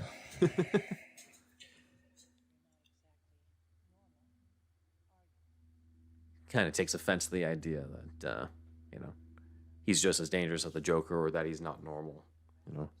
Yeah, he does turn, kind of walk straight at her. Yeah, there's this sort of threatening nature to this part, even though ultimately he just takes her home after this. But they're definitely playing up the like something bad could happen to her type of thing, or how it's like it's not a clean cut hero. Like this is not Christopher Reeve flying with Margot Kidder as she's saying, "Can you read my mind?" Like it's not a big romantic scene with the hero here. It's got this sort of foreboding feel or this edge to it of like you don't really know what's gonna happen to her. He never does the Rachel that he does in Begins. Thank God. Fucking, I was going to bring up the actual bats in the cave, and how I think every Batman film should have real bats, or CG is nice too. But I just think Batman and Robin was being so rushed. One of the things they forgot was to have an actual bat in the movie. Yeah. That's a good point. That's a good point. I think you kind of need it. And I like the line, they're great survivors. You mentioned last time we did this that was kind of a thematic line. I think that's like one of the things he relates to bats. Mm-hmm. One of the because he is a survivor. He is a survivor. Yeah. What happened to his parents, and has found some way to cope with it with this bat suit. With this mission that he's taken upon himself. So I think there's a lot loaded into that moment. And then there's another TV that Joker has destroyed. Bob has to go to the next, what is it, Circuit City at this time to get another one at this point. Yeah. Back to the cave. The underground city. Yeah. Yeah, it's dope. There's a fan game that recreated this Batcave and parts of the Batman Returns aesthetic as well. And I think it was called, I don't know, was it called like Project 89 or something? Well, they put a playable demo of it up on YouTube and people loved it, but I'm not sure if they're going to finish it into something. That's just how it's going to exist, is the YouTube version. Yeah. And around Flugelheim Museum, there was like a sort of Grand Theft Auto type mission. Like it gives you a map and it tells you like stop the Joker at the museum. It gives you objectives around the city, like in sort of an open world type of game. Yeah, which is great to just explore the Burton versus Gotham. Whether it's like the Return stuff or the '89 stuff from Anton Furst. So I can definitely see the appeal. It's kind of ambitious the way they did an open world that incorporated mostly Anton Furst's Gotham, but also it had like the spinning cat head from Bo Welch's Gotham. Nice. And John Jackson Miller's ambitious as well, putting both those movies into the same kind of story.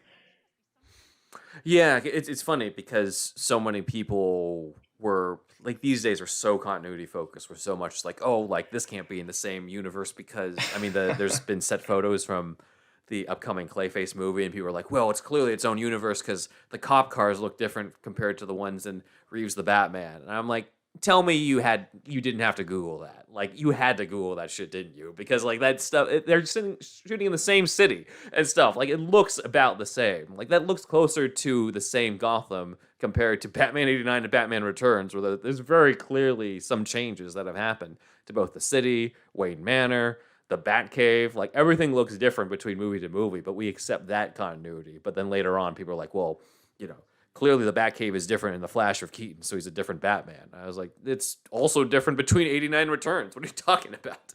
Like, it's whatever you want to make of it. But we're so continuity like obsessed these days. I think we forget about the times where it just wasn't as big of a deal. It just wasn't a thing. I think somebody made a custom action figure of his outfit in this with a complete with fire poker. So you could use the action figures to do that. You want to get nuts scene on this. I'd have to look at it. I have to look it up. But there's been a lot of people who've done the custom made versions of this, and he's just not able to tell her he's Batman. It's kind of cute when you see him rehearsing it. right here.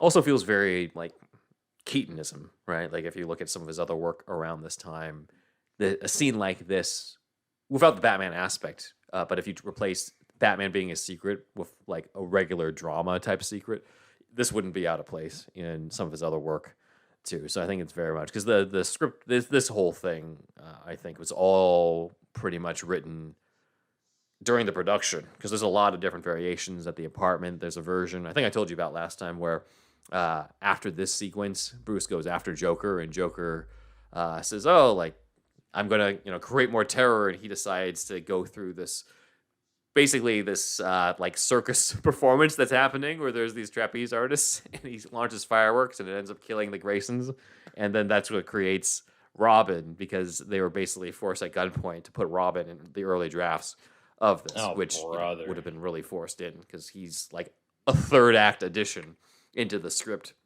They did what they could with it, but yeah, it's you clearly don't need him in this story. There's enough going on as it is. By the time we get to Forever, I guess the powers Supposedly, that be Alicia did survive. were ready for Robin. Yeah, and Janet Batchelor said during your panel that she was told like we want Robin and fit him in somehow. So stuff that Two-Face and Robin were basically they were part of the script basically from the get-go, and they wanted one more villain, and the Bachelors decided on Riddler, of course. But yeah, this and the second movie, they were toying around with ideas for Robin, but they couldn't get it working. Forever was the right time. Forever was the right time, and I also think Schumacher was the one who actually appreciated the character. Burton has never been a fan of the character. Yeah. He was always like the only reason why they thought to do it was because Warner Brothers was telling him to do it. And then the moment Warner Brothers was like, "Oh, we don't have the budget for it," then Burton's like, "Well, I know what I'm going to cut. I'm not going to do it." So I think it worked out perfectly because at least Schumacher had the appreciation for the character, because you don't want the director to be like, "I'm only putting this in because the studio wants me to put this in." Like that's you can kind of tell when that happens. They just don't give a shit about it, and I think that's how it would have felt with Burton doing Robin, unless he had a change of heart. But Schumacher, from what I've read and recalled, he always felt like, oh, it's always been Batman and Robin, so he had a lot more appreciation for it, and I think that was just he was the right guy for that story. There's the part where Joker says, "You ever dance with the devil with a pale moonlight?" I always ask that of all my prey, even though he's never said that in the entire movie. But now he says he said, "Think about the future" when he killed that part. And then he said, "Time to pay the check" when he killed the other guy. yeah. They could have had him. I looked up. Go ahead. Yeah. Go ahead. They could have had him say it at instead of "It's your Uncle Bingo" to that guy at the city hall, and then he could have just explained Bruce Wayne couldn't hear him in that moment. Like they could have found ways to plant it, but I think it's just a product of like all these different rewrites that happened. Anyway, what were you going to say? Well, I looked up what rub another man's rhubarb. Like, is it a masturbation joke? It's basically don't mess with another man's woman. Yeah. It's just a really goofy way of saying stay away from my girl, basically. Yeah, I know. But it's very much the Nicholson personality, because he does try to rewrite his own scenes or do his own take on scenes. I don't think it always works, but you can't fault the man for having his own voice, which is why he became, one of the highest paid actors in Hollywood. And she sees that tray, and I think that's when she puts the pieces together. Yeah, that in combination with this next scene. His real identity. Yeah. Because, he was about to tell her something really important. Yeah, because I think people misunderstand and think like, oh, Alfred let her into the Batcave. He revealed the secret. I'm like, no, she already knew. Like, it's pretty apparent in this scene especially, right? When Knox is like, what do you think that does to a kid? Like, she figures it out. But I think people don't give her credit. I think they're too busy complaining about how often she screams in this movie, which I think is a valid complaint. But that doesn't mean that she's stupid. That doesn't mean that she doesn't put stuff together. Yeah, I mean, it would have been more professional for Alfred to just like call Bruce and be like, "Hey, Vicky Vale is here. I think you should come talk to her," instead of just like, "Oh, eavesdropping," that kind of thing. Yeah, I mean, I think it's kind of planted with Alfred trying to constantly encourage him to get with Vicky. So that's kind of there. But also, I think this is just a product, again, of just rewrites and production stuff because the original scripts didn't even have that scene in the Batcave. It was still in Wayne Manor. And I think they're literally just like, well, we already have this beat where he's thinking about his dead parents, so let's just have Kim show up on the set there, and let's just take care of that. Like, I don't think they were thinking through that until people said, like, hold on, Alfred let Vicky Vale into the Batcave, and then it got to the point where even Batman Returns called that out. Yeah, it's kind of an oopsie decision.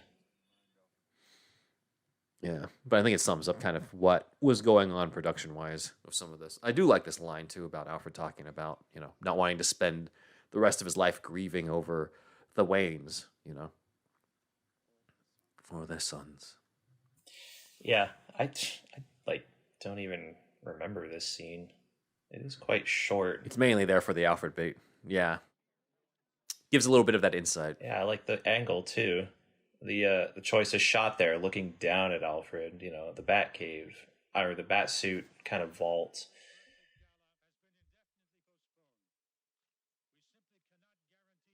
I like how Joker is pushing himself out. Goofy screen gag people complain about. Do they? Because I'm just like, isn't that just in character with the Joker? Like, he's going to be that combination of goofiness and darkness, Kevin Smith did his commentary for this, and oh, I remember that. Yeah, like he was criticizing, like, what does Joker look like to everyone else? Just like wiping his hand to the right. No one else sees these 4 monitors, so it just looks like he wipes his hand over. I mean, I guess so, but I mean, I just kind of imagine that at home you're watching the mayor, and then suddenly he shows up. Like that's kind of yeah. But he does it again later for those other 2 monitors. Oh yeah, that's true. But see these people watching in the bar, like, why is Joker doing that with his hand? But this is nice, seeing people just in the world. Yeah. We got some of that early on, following the family around with, Yeah. It's just these are the people so of Gotham. Well done, yeah. Mm-hmm. Yeah. So we like seeing more of it, yeah. Big Dukaroo. Good old Pinewood Studios, man. Imagine if you're able to walk around those sets. That's what I would do if I were to go back in time. I'd just quick little visit, walking around, just soak it all in before it all got torn down. It's a shame what ended up happening because they were all set to do we'll do Batman 2 over here. They're like, never mind, we're gonna shoot in California. We're gonna shoot on the Warner Brothers lot, and then all right, let's tear it all down. I'm like, fuck. God, the death of Anton first and hiring Burton to do the sequel. You're not gonna get another movie that looks like this. That's really too bad. Yeah. Now, this upcoming sequence, I know you and I had we had a debate last time on this, because I like the way that this was done with the Wayne murders. I also think that at this time, the only adaptation we had ever had of the Wayne murders was in Galactic Guardians, the Superpowers team. It was like a spin-off of Super Friends. It was an animated show. It was a one-off episode, but it was only mentioned in Batman 66. It was not referenced in the Batman serials, and even if it was, people wouldn't have remembered. So this is really the first major significant adaptation of the Wayne murders at that time. Of course, now everyone jokes about being sick of it, but this was kind of the time to introduce it, and obviously kind of plays a role in the overall story with the whole Joker twist or Joker reveal type of stuff. And I know that you kind of felt like they should just cut this entire thing. Yeah, I did. but two things up front. They do not walk out of a screening of Zorro, which is kind of a popular choice for the movie that inspired Bruce. And the other thing is, I don't like the kid they picked to play young Bruce. He just doesn't have the look. Yeah, he seems a little too fat and like red skin. You don't think he's got that Keaton? You don't think he's got that Keaton eyebrow? The kid in Forever, his name was Ramsey Ellis. Ramsey Ellis. Young Kilmer. I think he worked a little better, and he had some better scenes to do too, like falling into the cave. But yeah, instead of this, so the scene that we're watching now was Burton's idea, and it just reeks of that Spider-Man 3. Oh, Yeah. Your relative, your Uncle Ben was killed by the main villain of the movie you're in. What a coincidence. Right. And I would have cut this whole scene out and have Batman want revenge on the Joker for hurting Harvey Dent. So Batman believes that Harvey is dead because Joker threw the acid on him at that Gotham City Hall scene, but it's revealed later that Harvey Dent is alive. He's just disfigured. And so at the end, like, you don't have to have the main villain connected to the hero in some deeply personal way. It's instead it would be like, you tried to kill Vicky, you killed Harvey, I'm gonna take you down, motherfucker. But I don't know. It's a compromise either way, I guess. Yeah, like I feel like the earlier drafts, there was something kind of underwhelming about the confrontation with Joker without that, but that's also because they didn't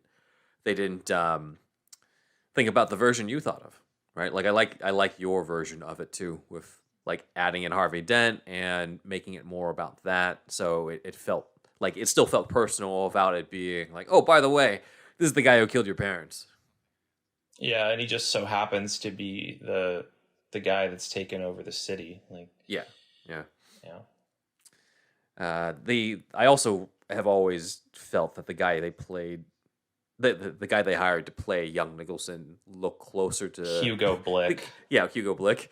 Yeah, you look closer to comic book Joker than young Nicholson, but you also you excuse it because it's like, oh man, that does look like the Joker. Yeah, wow. He's a bit more slender, bigger eyes, a bigger grin, that kind of thing. Yeah, he's got more of that angular face. That's right. Like by the time Nicholson does this, he's got a rounder face for this. So I know some people criticize it, be like, "Oh, Nicholson's like too overweight for this." But again, I'm just like, dude, he was Jack Nicholson. Like, he was the hottest star around that time. You needed somebody like that. That's one of the greatest close-ups of Batman in any movie. Yeah, it's the way the light hits his eyes in these movies. It's great. You see the big building of Axis there, like the windows. You let me know that kind of was meant to look like a big toothy grin. Yep. Yeah, it does. So that was fascinating. Yeah, that was cool.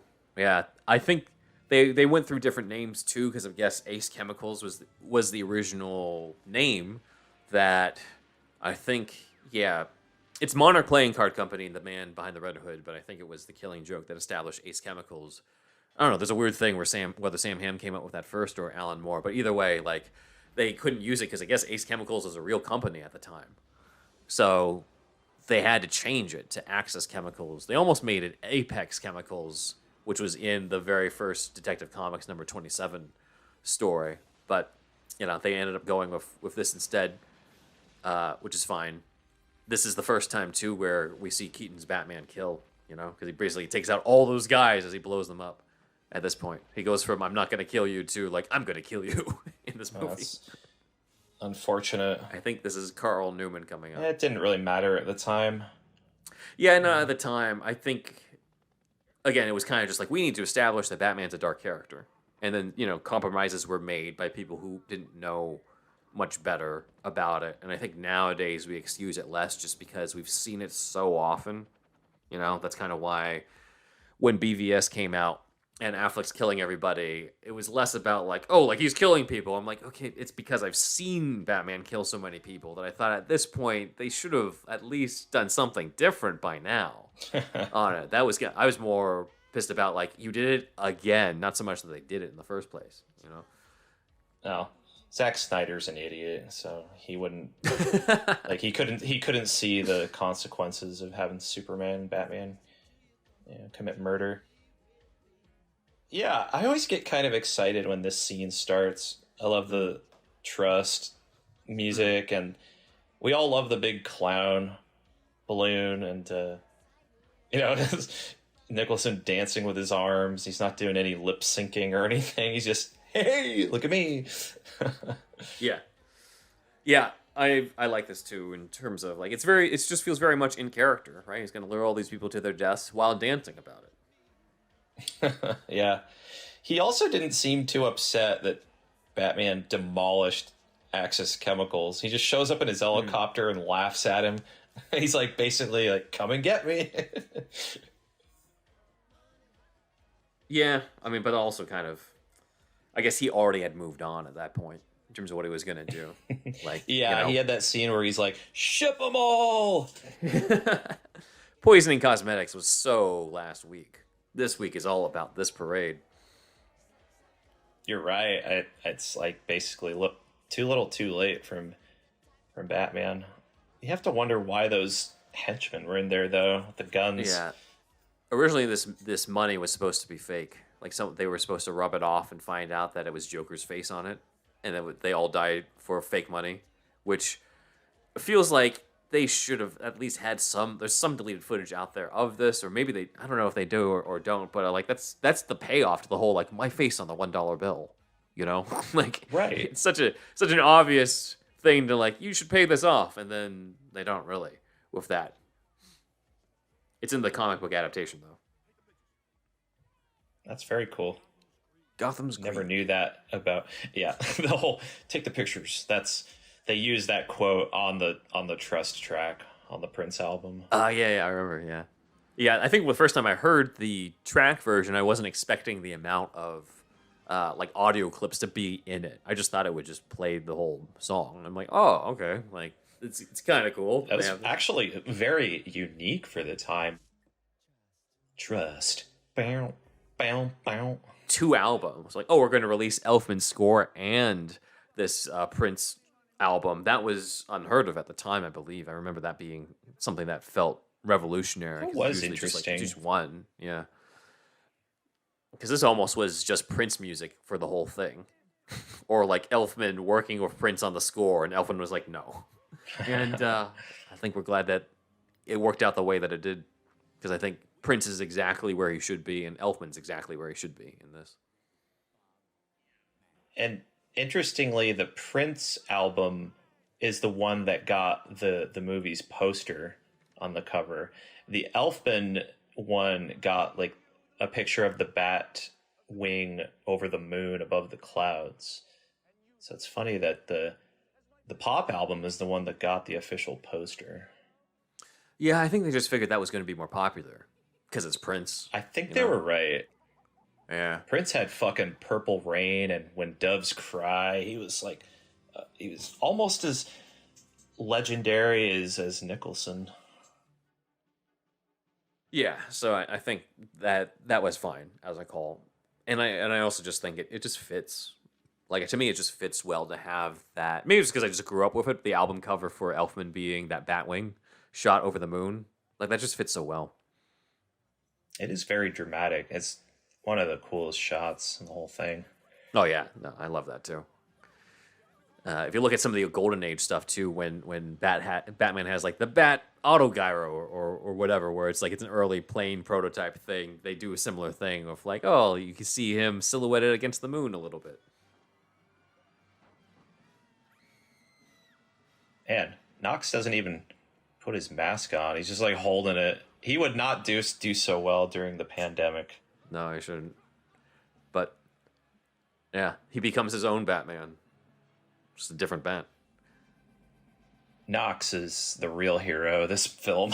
Yeah, there's a heroic level to Knox because in the original draft, Knox had a bigger role with him.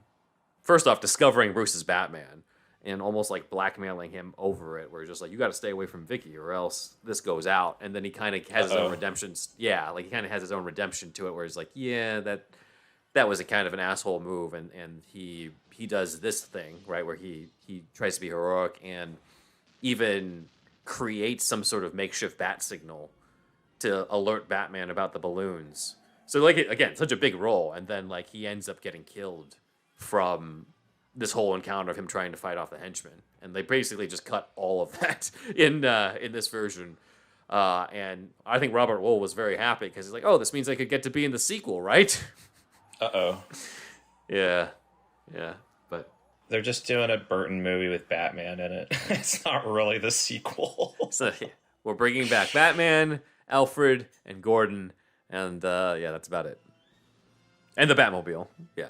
But everything else is different. The way he is in this movie, as opposed to what the role started as, it's almost like a character Eddie Murphy could have played, you know?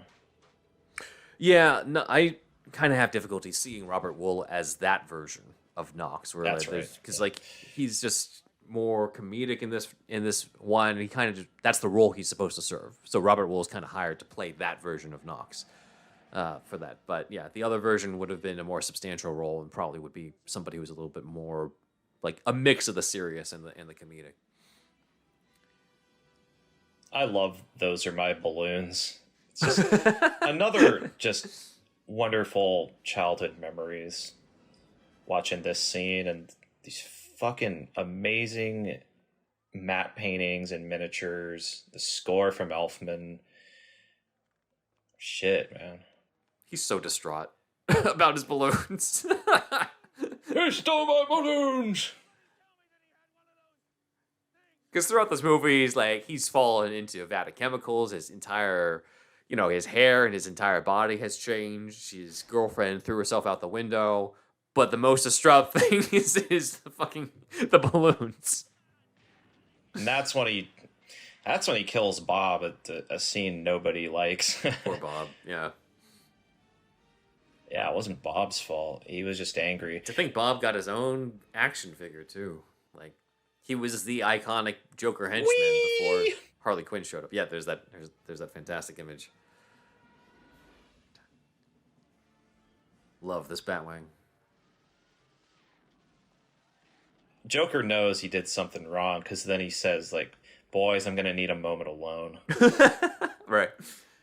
Yeah. But, Joker killing his own henchman is par for the course for, Joker actions. It's too bad it had to be Bob. Yeah, it's really too bad. It's not like he would have been back for the sequel, though. Like the amount they had to pay for Nicholson for this one, forget it.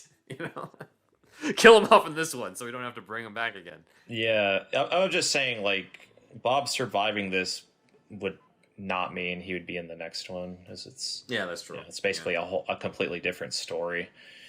Mm-hmm. Yeah, people don't like this either. The whole machine guns. Yeah, locking a target on a Joker and he can't hit him. Yeah, I mean, I think this is one of those where they just weren't thinking it through in terms of people are going to complain that his targeting system isn't going to work, or people are going to complain that Batman's trying to shooting people and killing henchmen. I just don't think they were thinking. It is pretty funny though. Yeah, I love the long 6 foot long gun he has. Yeah, again, just just out of so his pants. So Joker-like. That's what we're missing from modern Joker was this theatricality, this goofiness. It's always the goofiness mixed with the darkness. Even Ledger had that. People forget how funny Ledger is. Heath Ledger is in The Dark Knight, right? That's why he's the best part of that movie. It's not just because of the darkness. Everyone takes away oh, it's darkness and scars and talk about anarchy and nihilism. I'm no, it's the mix of that. If you don't have that mix, then he's just another fucking horror thriller villain, this is the actual personality. You gotta love that scene where he walks out of the hospital, all the charges don't go off, and he just throws up his arms. And he tries the remote one more time, and then it goes off. Yeah. Yeah. Like those beats or the whole the guy's like, do you just expect us to do that and walk away? And he's just like, yeah. Like, it's just that those little moments where like you laugh, but you're also unnerved at the same time. I was like, that's perfect in terms of what people should feel around this character. And then it kind of just descended into like, oh, like we just got to repeat the scars and the him talking about how he's an idea and the chaos. I'm like, no, that's not what actually made that work. Better make it 10. Better make it 10. Big cathedral. Okay, I've been waiting for this scene to come up because one of my notes is the music, which is I recognize this tune from other things. I don't know the name of the piece or who did it, but Up the Cathedral.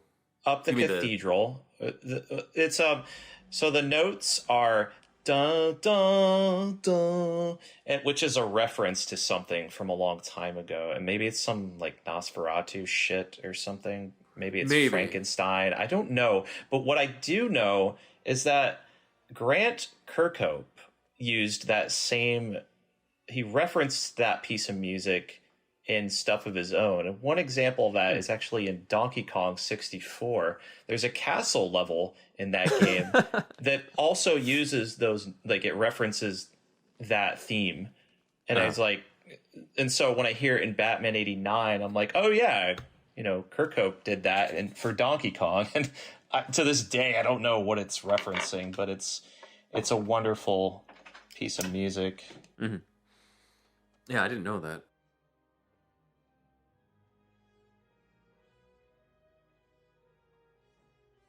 I always loved this sequence too because he's beat up and trying to like make it up. The entire thing that kind of just shows the determination.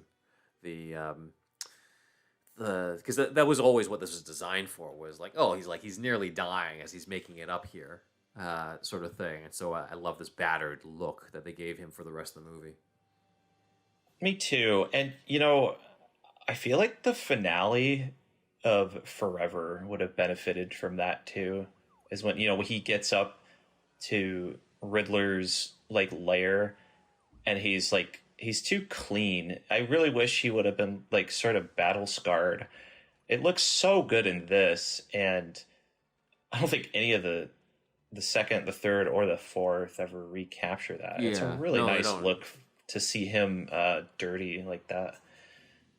Yeah, he's usually by the finale pretty still like clean. Right, still looking like he did. Yeah, that batsuit, it's too clean in the sequels. Yeah, no, for sure. I totally get what you mean. Yeah, Forever does have that nice scene in the subway train, though. I really like that scene. Oh, yeah, that too. That does give the same vibe for sure, right? When he's, he encounters the fire, when he's stuck with all the, he's almost buried alive and Robin has to get him out of there. Robin pulls him up, and it almost looks like the 89 suit. It does, yeah. I was thinking that too. Where like that has the Burton. That was just a happy accident on that movie. Yeah, that was the second instance of the acid flower for this one. But yeah, it could have been good to use that acid flower on Billy D and be like, that's the villain for the next one if we get a next one. That's how we get Two-Face. Yeah. Yep. All right, Gordon's like, oh, this bell, I can totally lift that shit. As you were about to see. He's the only one that tries. It's like, I gotta show that I'm trying, guys. Let's let Batman handle it. Nobody's helping him either. They're like, come on. There's no point.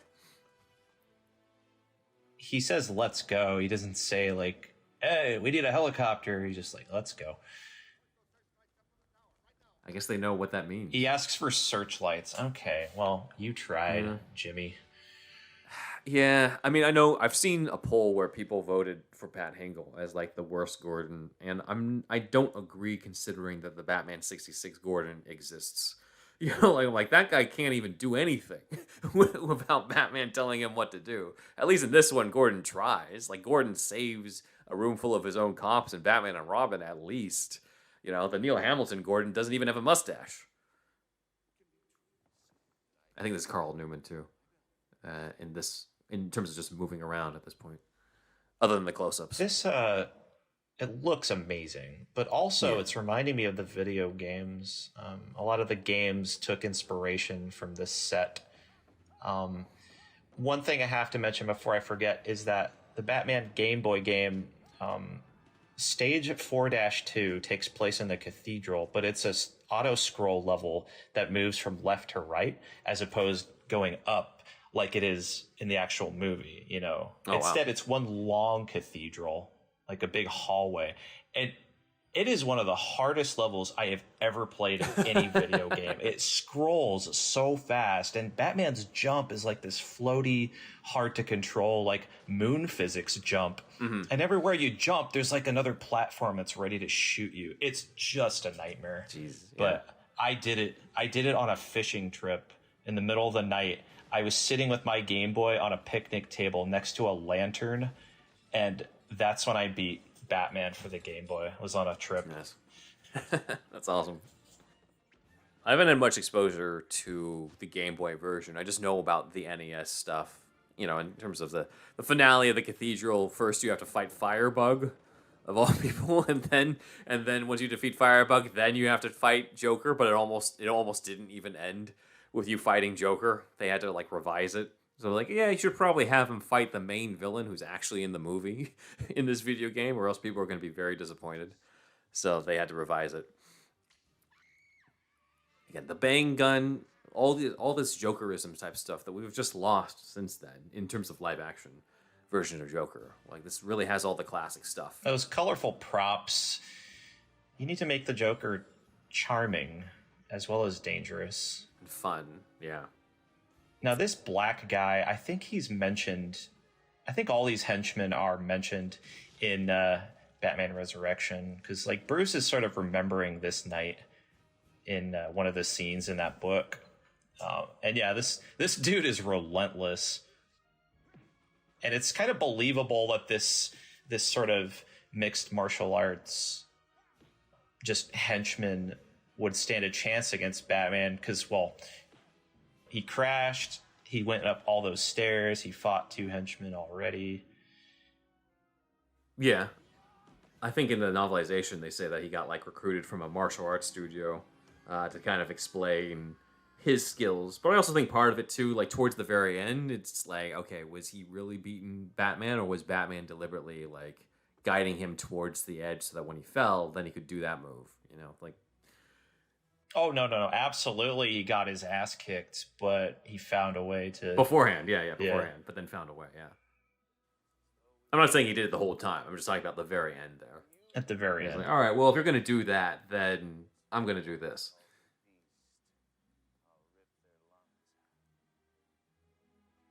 Wonder if that Beauty and the Beast line was Nicholson's idea. Feels like it, yeah. I love the way the purple looks in this. I don't know how much of that's just influenced by her upcoming line about loving purple, but like just the way it looks in the moonlight is great. Again, these colors I miss. It's funny. She's kissing his jacket. His jacket and then pulling lint out of her mouth. Probably, yeah. I think that's what that was. Yeah, she looks very lovely in a cool world. And like the way they animate her. Yeah, her cartoon self also is like... I love the... Yeah, I haven't seen that one. Oh, it's honest. It's rubbish, but I love the Hollywood character. You know, that's some classic Ralph Bakshi. You know, animation. You know, women in cartoons, they just aren't drawn that way anymore. It doesn't look the same. Jessica Rabbit. Oh yeah, another bombshell. Classic. Yeah. Oh, it's gotta hurt. Yeah. This is a nice one-on-one between Batman and the main villain. You know, these kinds of fisticuffs aren't very common in the first 4 films. You know, he never lays a hand on the Riddler. That's true. He does throw down with Catwoman a couple times. I sort of forgot about for sure. that. Yeah. He does fight Freeze. He does fight Freeze, but it just looks kind of hokey and you don't feel the impact of any of his punches. With it's funny because I was looking at Robin facing the enemy when we were doing the audio drama for Newverse, and there was a part that I kind of wish I revised, where it just like they had fought Two Face and Riddler. I'm like, well, technically you didn't really fight Riddler. Like Dick fought Two Face, and then that was about it. But they never actually fight Riddler. That's true. I almost tweaked that for my audiobook. I probably should have. Oh well, got to go back. Tim, we got to edit that. Laughing gargoyle. I fucking love gargoyles, dude. I wish more buildings today had gargoyles, even though they serve no function, Their original Only spiritually, yeah. function was to, for water to come out of them. They're basically plumbing devices with a little style. But another reason gargoyles were done long ago is, for spiritual reasons, to keep evil spirits away from the structure or whatever. But yeah, I miss seeing gargoyles in movies too. Yeah, just in general. But the Schumacher films have some amazing gargoyles. Again, just it's his own style, but it's definitely still one where like Gotham is heightened. It's not just on location type stuff. That's right. Make this world interesting to look at. Yeah. This little dance he's doing. I like the little butt shake. The butt wiggle, yeah. Now, I don't know what it is with the lighting, but you notice how like his purple just looks completely different, or maroon, when we're doing the overhead shots? Yeah. Yeah. That always kind of bothered me as a kid. Where it's like, he looks like Cesar Romero from like above, but then he just has the regular purple when he's, we just see this shot, right? I don't know what went on with that. It's a side effect of the opticals. Batman's chest emblem also turns white. Oh. I'll be on the lookout. Oh, yeah. Lots of the color has been lost. Yeah. Washed out, yeah. This is pretty cool, the way he out basically kills him, but yeah. Does he kill him? Batman, he doesn't allow him to leave, basically. It's kind of an accident how he goes. Right. But he does know the building is falling apart when Joker's like stomping on that area. So you could say maybe, oh, that's right. Maybe he knew that the gargoyle would not be enough. Or he was just fine either way. Like either it just stops Joker or the gargoyle comes apart and then he's fucked. And he doesn't really care at that point. It's very unfortunate that the bonehead goons can't see that he can't hang on, basically. Maybe we should fly a little bit towards the cathedral at that point, so he can have a place to land. Maybe we should try this again, But him falling, that optical effect of him falling, the face, and him screaming, that definitely stayed with me when I was 5. That shit was freaky, very freaky. Yeah, no, totally. I think that recoil on that rope would have broken their bones, but whatever. There's a reason we have bungee cords when we fall from those heights. Yeah. We don't want to get torn in half. No, totally. But, in movie logic, it's like, oh, it's just enough for you to safely stop. There's a bit of, there was a bit of debate in terms of whether they should have killed Joker. But again, I'm kind of like, well, is it really? I don't know. I go back and forth because is it that satisfying? I was just like, oh, he got away.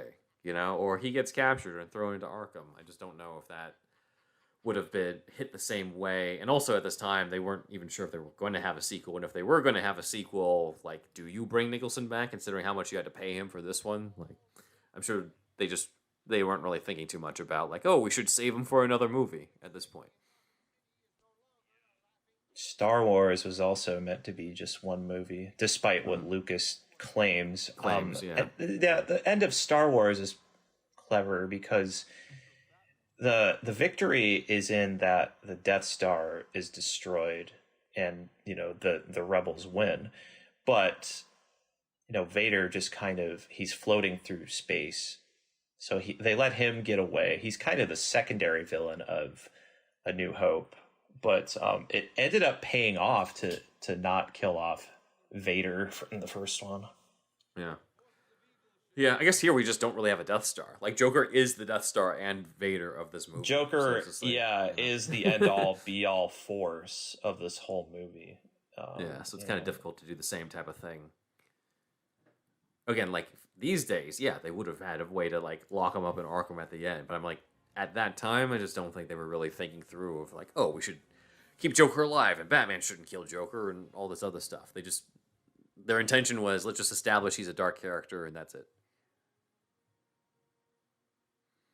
Yeah, here's the beat where in the live concert version I saw around here is when Alfred's like, Miss Vale, and then she turns around. But here she kind of just senses him. Oh yeah. I guess that's fine because there's nothing in this version that prompts her to turn around. Right. I always kind of felt like she sort of just felt Alfred was there, even though I don't know why she didn't feel him earlier when she was still in the same area. He just waves and she turns around for some reason. Yeah. Alfred has secret superpowers. he got into her head. He just waves and he knows that she'll turn around. Not the least bit surprised. It was nice of her to give a kiss to Knox, the real hero. I love this finale music. And I think a lot of my affection for this finale music was how they used this in the Schumacher trailers. Yeah, like get you excited to see the next one. Yeah, it's probably my favorite piece of music of anything Batman. Yeah. It gives me chills every time. Same. Though also I had to get over how it was false advertising because I'm just like, oh my god, I can't wait to hear the Elfman theme again. And then you go to Batman Forever and you're like, oh wait, they're doing their own take on it. It's basically a completely different movie. Yeah. Though I gained a lot of more appreciation for Elliot Goldenthal later on. But like on first glance, as a kid in the theater, I was like, wait, you're not going to do da da da dun dun. This is bullshit. But I came around to it. Release the Schumacher cut. Release the Schumacher cut. Yeah. Oh man, we did it. And so nothing went wrong this time. Yeah. I think it's that bell, that final piece of music panning up to the bat signal.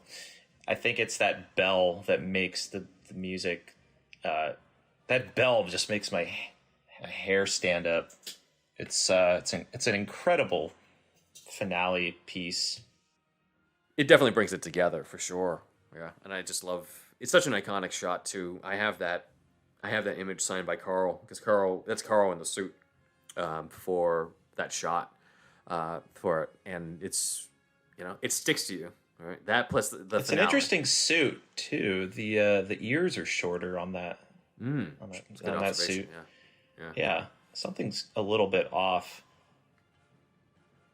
But the shot totally worked. It's definitely.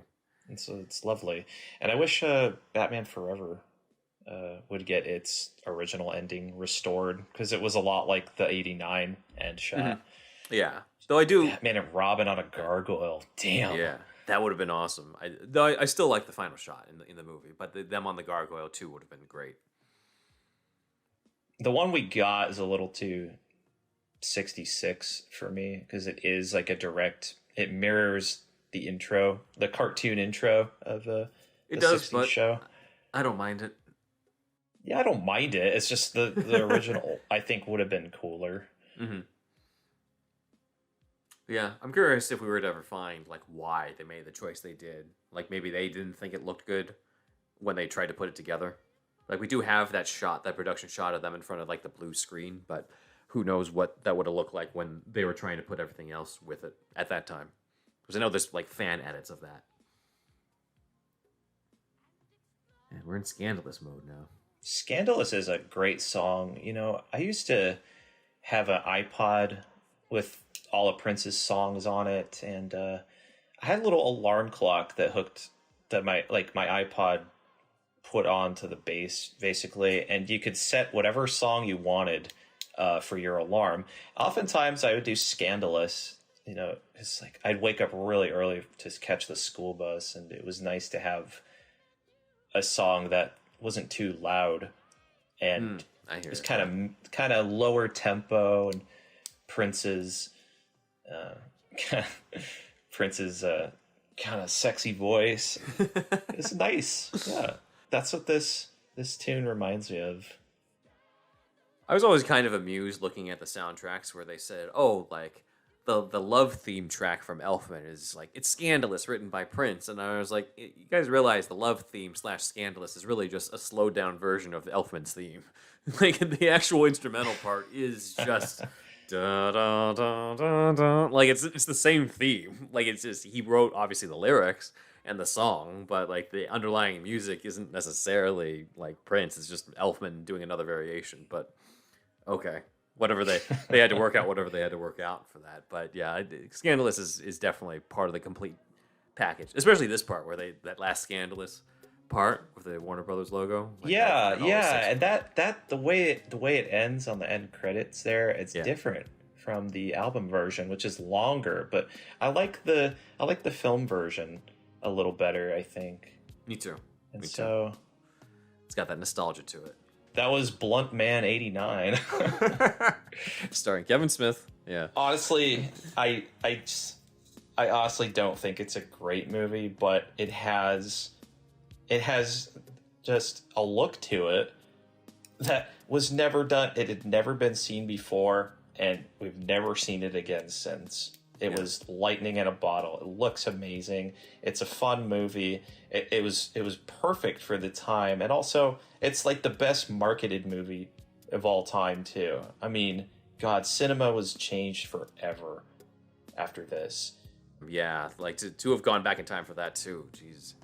Crazy, man. I caught some of the Batmania in the 90s, but like, I had never been to like a Warner Brothers store where everything was just Batman or Batman It was amazing. Forever.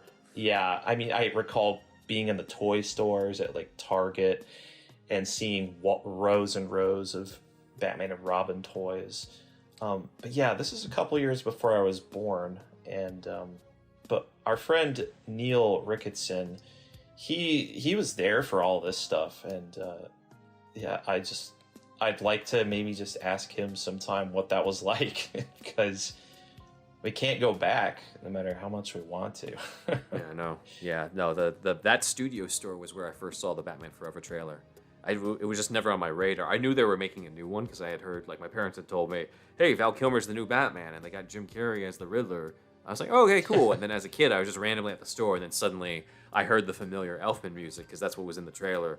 And I looked up, and it was like the most hyped I've ever been, most excited I'd ever remember being as a kid, was just watching that trailer. I'm like, oh my God, it's a new Batman movie.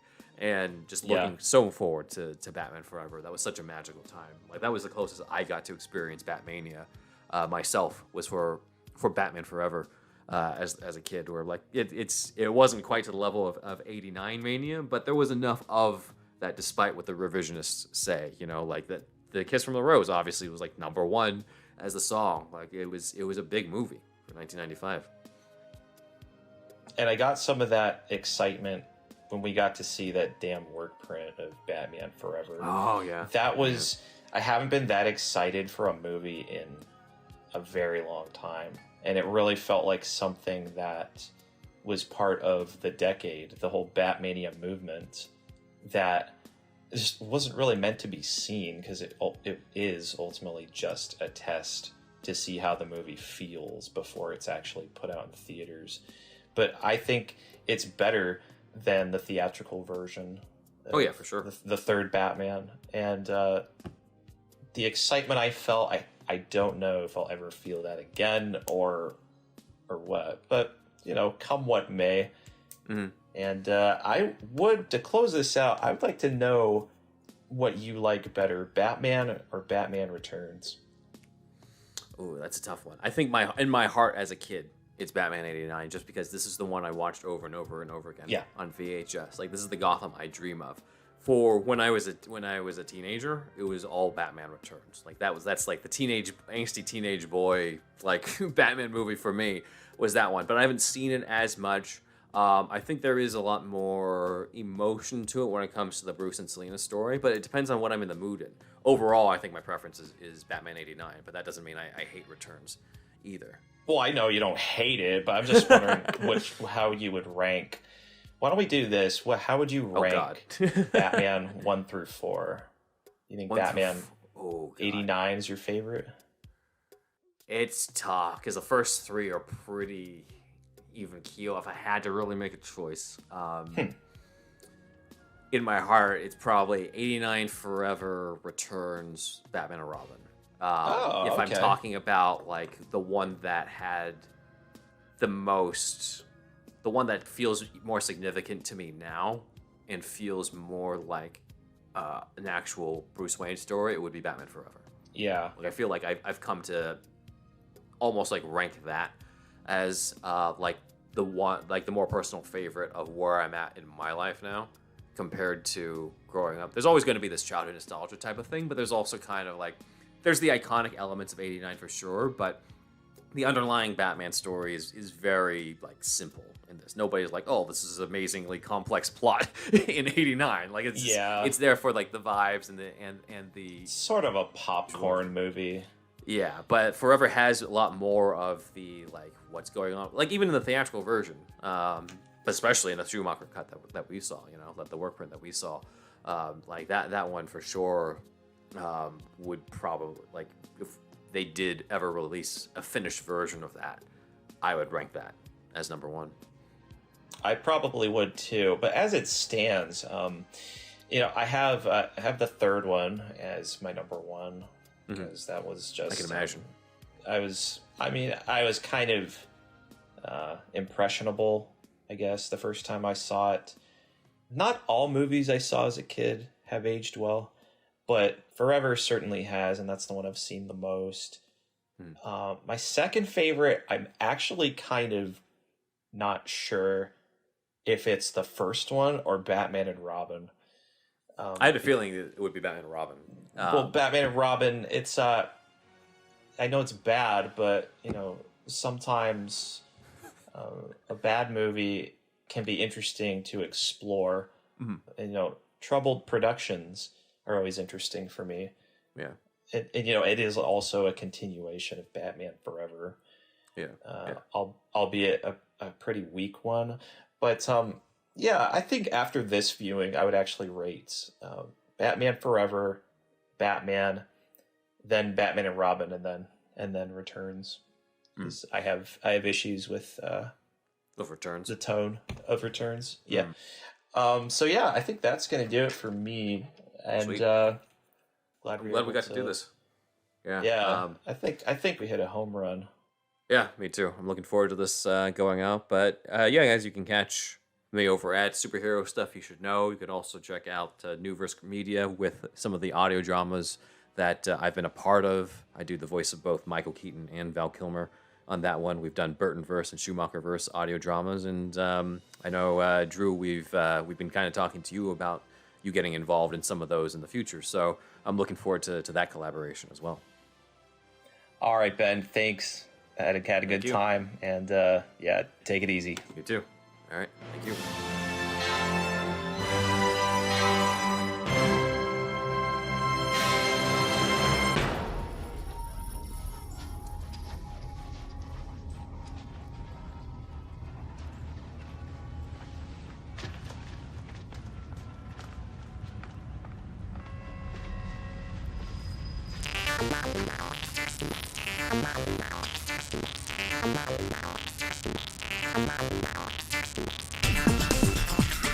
Lieutenant, is there a 6-foot bat in Gotham City? Nice outfit. I didn't ask. I have given a name, my name. What are you?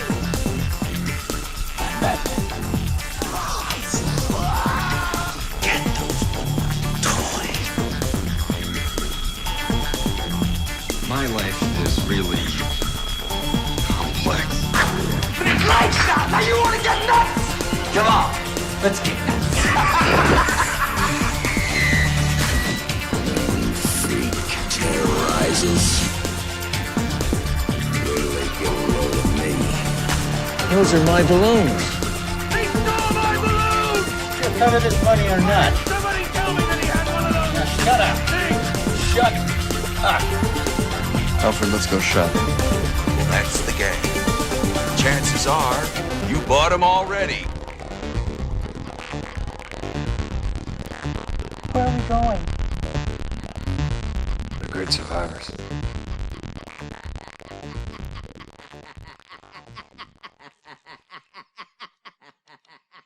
Stop.